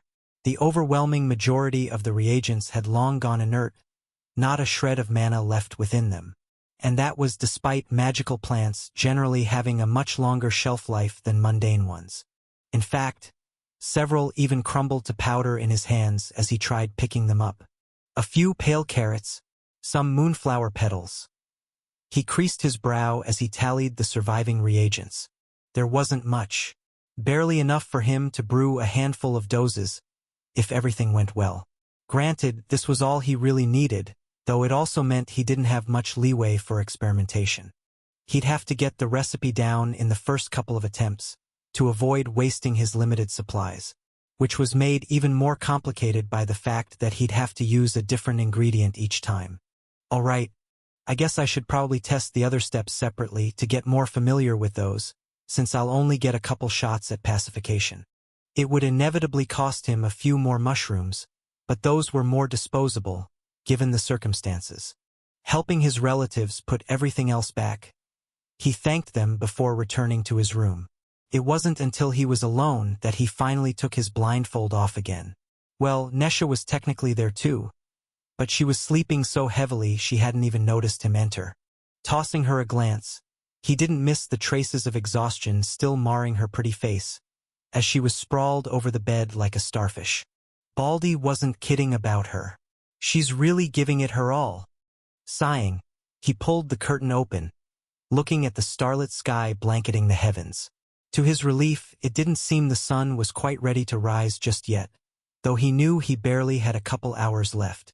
Taking off his clothes, he carefully pushed Nesha to one side, trying his best not to disturb her as he joined her. Imagine the look on Galahad's face if I sleep in, he thought, barely suppressing a chuckle. It was tempting, really, not just as payback for all the shit he'd given him in the past, but also because he really wasn't in the mood for another one of those brutal training sessions. In the end, he shook his head, however. No sense in antagonizing the man now that their relationship had finally turned around. Besides, as tough as it was, Percy knew he had struck quite a bargain there. Forcing all the stressful thoughts out of his mind, he allowed his head to sink into his soft, nostalgic pillow, a more positive note taking hold of him right before he fell asleep. 16 more days until the lotus blooms. Chapter 219, Brown Potion. 2 weeks went by in a flash, as everyone pushed themselves to their very limits. Percy didn't actually get to spend much time with Nesha. Even when the two got a few minutes together, they were typically too tired to talk. From what little they did speak, however, he understood she was already well on her way to mastering circulation.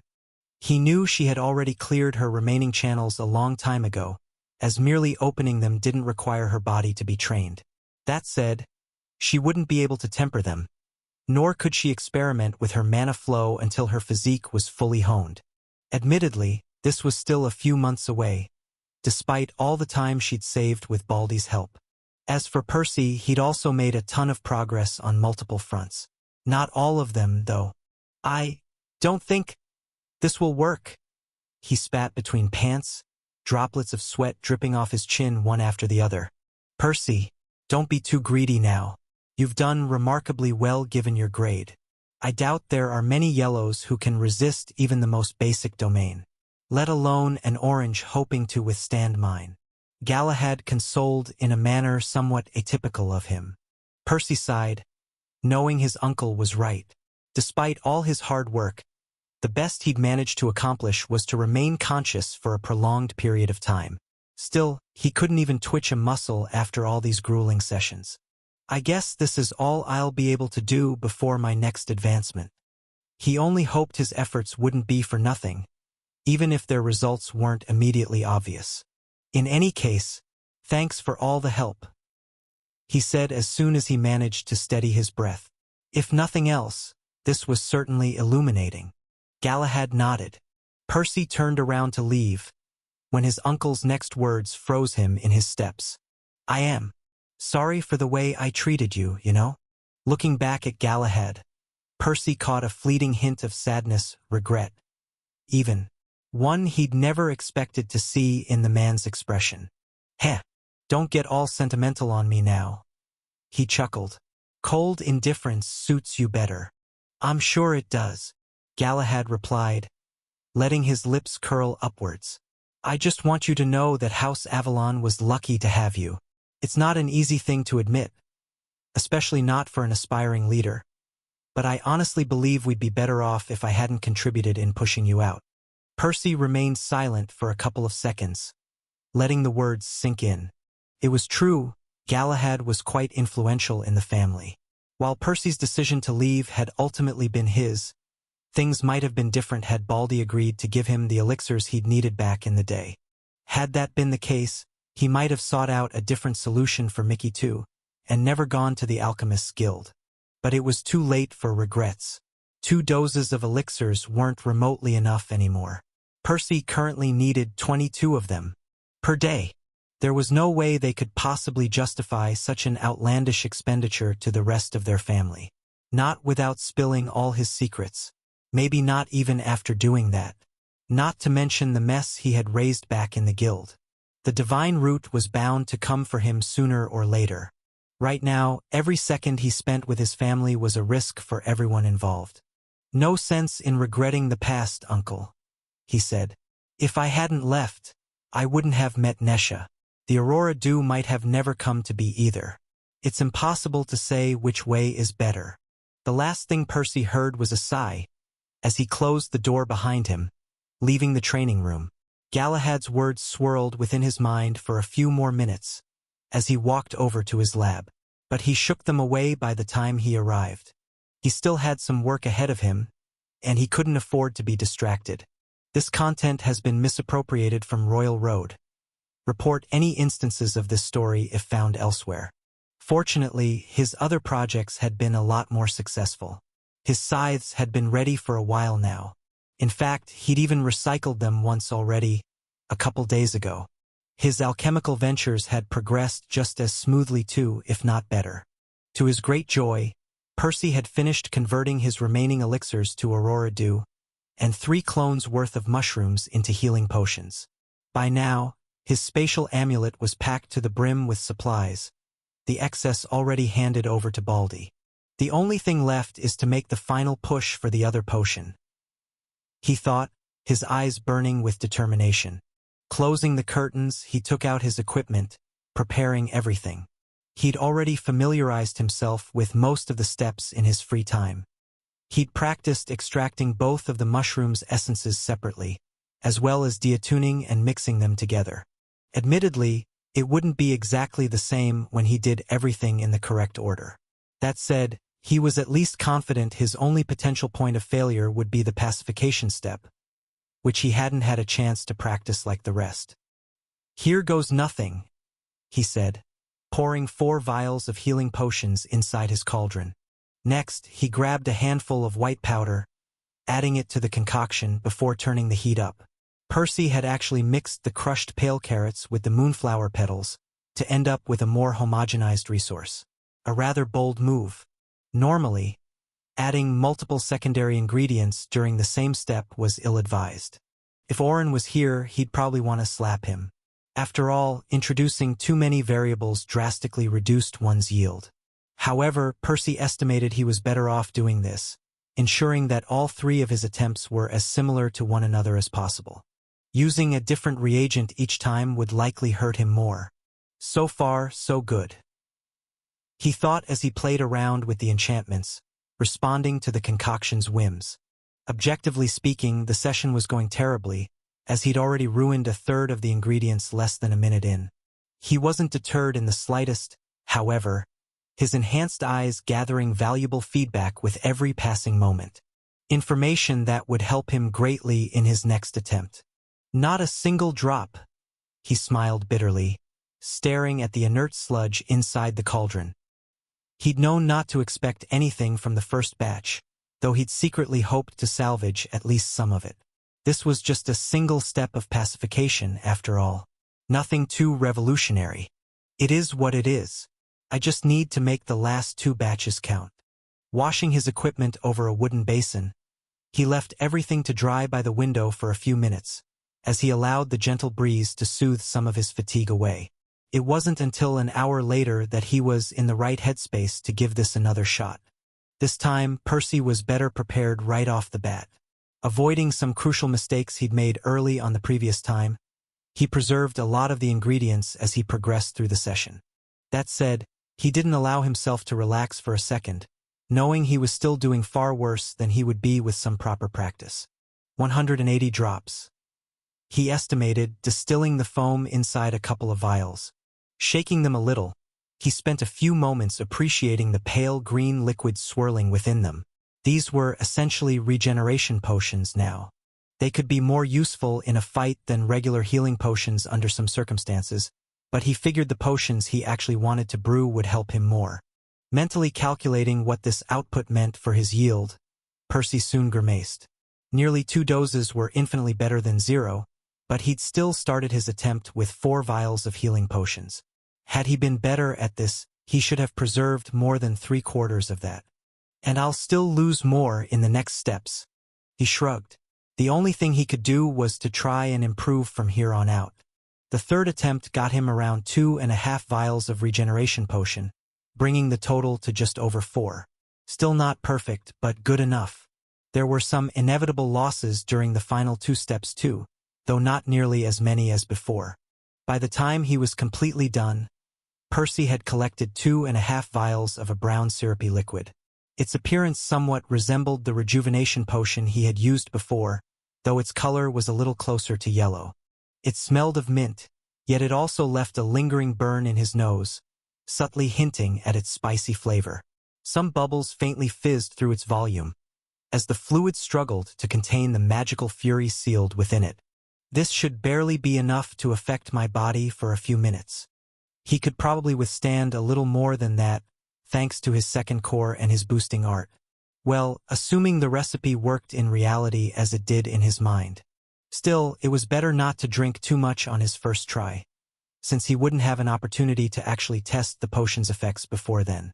Pouring the 3 vials inside a small leather flask for easier access, he hung it to his waist, nodding in satisfaction. Hopefully he'd never have to use it, but just having it with him already made him a little more confident in leaving the mansion without his trusty armor. He knew what to call it too, having settled on its name a long time ago. The Troll's Fury Potion. Chapter 220, Regulation. Percy allowed his thoughts to sink into the ethereal cord in his sternum, watching the live feed provided by Mickey with bated breath, as the crow shared his senses with him. His blood flow had greatly slowed, an oppressive feeling of numbness enveloping his body from beak to talon. Mickey didn't seem deterred in the slightest, however, already used to the weakness brought about by hibernation. Instead, he focused his attention on fine-tuning the spell to the best of his ability. The beast mana traveling through the bird's veins had halted almost entirely, massively lowering his expenditure. And that was merely the beginning. In some places, the mana even flowed in reverse, swimming upstream through the crow's arteries, fighting against the current of blood. All of those tiny rivulets stemmed from the roots of Mickey's mutated feathers, now dimmer than ever before, despite constantly being flooded with a ton of air mana from his abdomen. The beast mana headed straight into Mickey's core, carrying some traces of air mana with it. Even more interesting was the fact that the air mana appeared to rapidly decrease throughout its journey. Only half of what Mickey drew from his feathers ever reached his core, the rest of it consumed along the way. Unlike Percy's soul conversion, which solely took place inside his first core, in Mickey's case, the spell's effect seemed to span his whole body. Contrary to other affinities, the beast mana greedily chipped away at the air mana with every chance it got. In the end, only about 20% of it got converted. Barely enough to qualify as a crude spell on its own, though the additional component of hibernation made it a great deal more impressive. Still, Mickey clearly had his work cut out for him, his new spell having plenty of room for improvement. That said, this was already good enough for them to finally solve their issue for the time being. The crow's status had noticed too, the entry having changed since the last time Percy checked it, a couple days ago. Congratulations, buddy. Your spell has evolved. Wild Art. Hibernation, crude-wild art. Regulation, refined. Admittedly, Percy felt a little silly reproducing the notifications for his familiar, but he didn't want his pal to miss out on one of the most thrilling parts of practicing magic. While his status had grown more comprehensive since incorporating EA's decree, to the point it registered more than just spells for him, it still failed to properly extend all its features over to Mickey. Maybe next time I upgrade it, he sighed. Oblivious to his thoughts, Mickey allowed himself to relax, a wave of exhaustion oozing through the bond. It was accompanied by some lingering traces of hunger he hadn't quite managed to quash. Still, it was all dwarfed by the sheer exhilaration and overwhelming pride the familiar felt over his accomplishment. You can stop sending me mana now, Mickey said. Are you sure this is enough? Percy asked back, not entirely convinced. Mickey remained silent for a couple seconds, before sending a mental nod. It won't be pleasant, but I think I can go on for weeks like this, without having to eat much more than you guys. Percy exhaled in relief upon hearing that. While he'd been confident in his idea, it had all been theoretical until just now.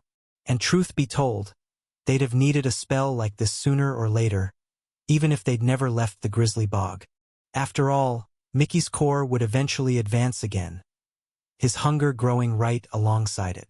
The fungal spire was pretty much the only place on Remir where Mickey would always be able to eat his fill. Until Violet, at least. But now, he can mitigate it as long as his second core keeps up. Of course, this still wasn't a permanent solution. Unfortunately, Mickey's second core was growing more slowly. It was bound to fall behind the other one eventually.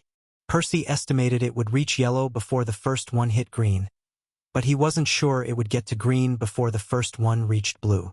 Well, at any rate, they should be good for the next few decades at least. As Mickey's conversion rate continued to climb, he'd grow more comfortable too. Right now, he'd have to keep the spell active for several hours per day, not to mention dealing with the fatigue it left behind afterwards. However, he should eventually cut that time down massively. And they had many years to come up with something better, before the gap between his cores widened again. Is Elaine still with you? Percy asked, changing the topic. No. She left once I assured her I'd be okay. She should be back in the mansion soon, if not already. She said she wants to spend some more time with you and Nesha before we all leave. Percy nodded. His short vacation was finally nearing its end. According to what Baldy had explained, their family should be receiving their petals within the next couple of hours. I can't believe it's already been 5 years since Hermes's message. Percy smiled. So much had happened since that first time he ever heard a god speak. His growth aside, he'd somehow managed to piss that very same god off. Who'd have thought? Not to mention his even more bizarre dealings with a different god. A foreign titan, no less. You could be reading stolen content. Head to Royal Road for the genuine story. Bidding Mickey farewell, he closed the connection, heading to Baldy's office. Getting there, he found the room quite crowded. In addition to his grandpa, Elaine and Nesha were also waiting for him. Galahad and Mordred were present too, likely waiting for their own petals. Upon taking a seat next to Nesha, Percy caught Mordred tossing him a fleeting glance. He couldn't make out his cousin's expression through his blindfold, but he did notice traces of curiosity flickering within the young man's soul. The two were essentially complete strangers, having never interacted much in the past. Mordred's presence was undeniable, however, making Percy inadvertently feel even more on edge than he had while facing Rambert, despite knowing his cousin wasn't his enemy. If he hadn't explicitly been told otherwise, he might have even guessed his family's resident prodigy had awakened his domain ahead of time. At any rate, Galahad didn't seem to have spilled any of Percy's secrets to his son.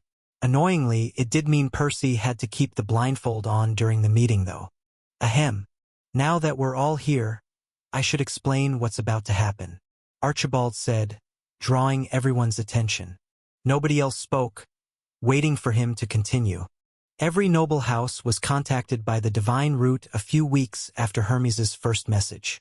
We were given some more detailed information about how the petals are going to be disseminated. While today marks the official 5-year anniversary since the message, the lotus has already bloomed. Nearly a week ago, in fact, the petals are already being delivered, with some provinces getting theirs a little sooner than others. Ours will be handed to us by an emissary of the Divine Order, a demigod, later today. Everyone in the room drew a sharp breath upon hearing that. Elaine was the first to speak, however, voicing the question at the forefront of all their minds. They're sending their demigods as errand boys? Even Galahad seemed surprised at this. Percy wasn't sure anyone here, Baldy included, had ever personally seen a white, let alone a demigod, standing at a level above even the leaders of the great houses. Technically, the Order's demigods were still considered mortals, though they were just a step beneath divinity. Supposedly, any of them had the potential to take that very step at any given moment. In other words, the person delivering them their petals today could just as easily be a god tomorrow. Well, on paper, Percy smiled. Obviously, it was a little more complicated than that. Only the tiniest fraction of demigods had ever managed to shed their mortal coil in Remir's long history, despite each of them having a lifespan of tens of millennia. Either way, assigning them to such a menial chore was unprecedented. Insulting, even, Archibald shrugged. They didn't really have a choice. The last thing anybody wants is to see such a valuable treasure wasted. As Hermes has already mentioned, the petals only last a little over 3 weeks before withering. Even for violets and whites, that's not necessarily enough time to reach the most remote houses. Not to mention how inconvenient it is for a leader to leave his headquarters for months on end. A few others spoke up, firing more questions, though Percy tuned them out, his thoughts lingering on something else. I hope the demigod doesn't suspect anything about me. It would probably be fine, otherwise Archibald would have warned him already. These people weren't personally involved in the search for him and Nesha, nor would they be likely to bother with something so far beneath them. Still, Percy had plenty of secrets he didn't want to leak, and he had no idea how perceptive such a lofty existence could be. Perhaps it would be safer for him to hide in his room until the emissary was gone, just to be safe.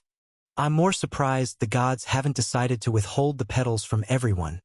to force us all to help them search for the culprits behind the Aurora Dew.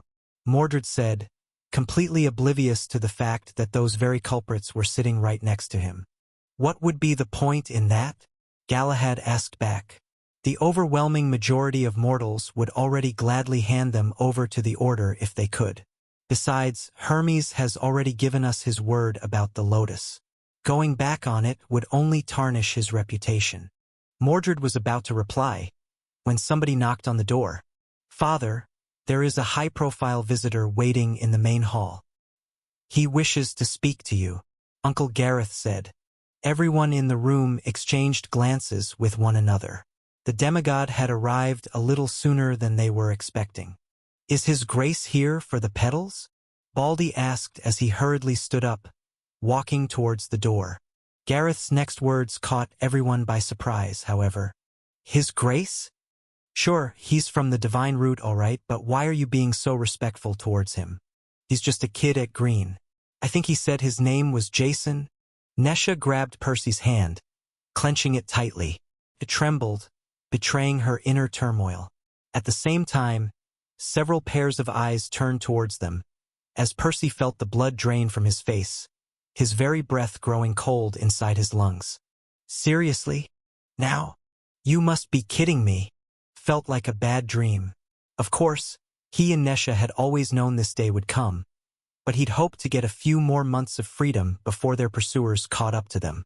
He certainly hadn't expected this to happen mere hours before he finally got his petal, and after all the trouble he'd gone through to earn it, too. But perhaps he should be grateful it had taken them this long in the first place. It would have been even worse a year ago, or earlier. Baldy had frozen in his steps too. Turning towards his grandson, he placed his hand on Percy's shoulder, squeezing it gently. The moment felt so damn fleeting, his heart racing in his chest. Grandson and grandpa exchanged a silent glance, conveying 1,000 unspoken words with that gesture. Percy wanted to pull his blindfold off so badly, to get one last look at his grandpa's face. Elaine's too. Who knew if he'd ever see either of them again? He was about to do it, when Nesha squeezed his hand even more tightly. Baldy did the same to his shoulder. Keeping the facade about his eyes up was important. Now more than ever. Not that they didn't trust Mordred, but their leeway for unnecessary risks had just been cut short. Letting go, Baldy walked out of the office, as Percy turned towards Elaine for a fraction of a second. He didn't utter a word, however. Neither did she nor anybody else in the room. They couldn't afford to delay any longer, nor implicate anyone more than they already had. He and Nesha bolted out of the room, hoping Baldy would buy them enough time to get as far from this place as possible. One thought rang crystal clear in everyone's mind. Things were about to go to shit.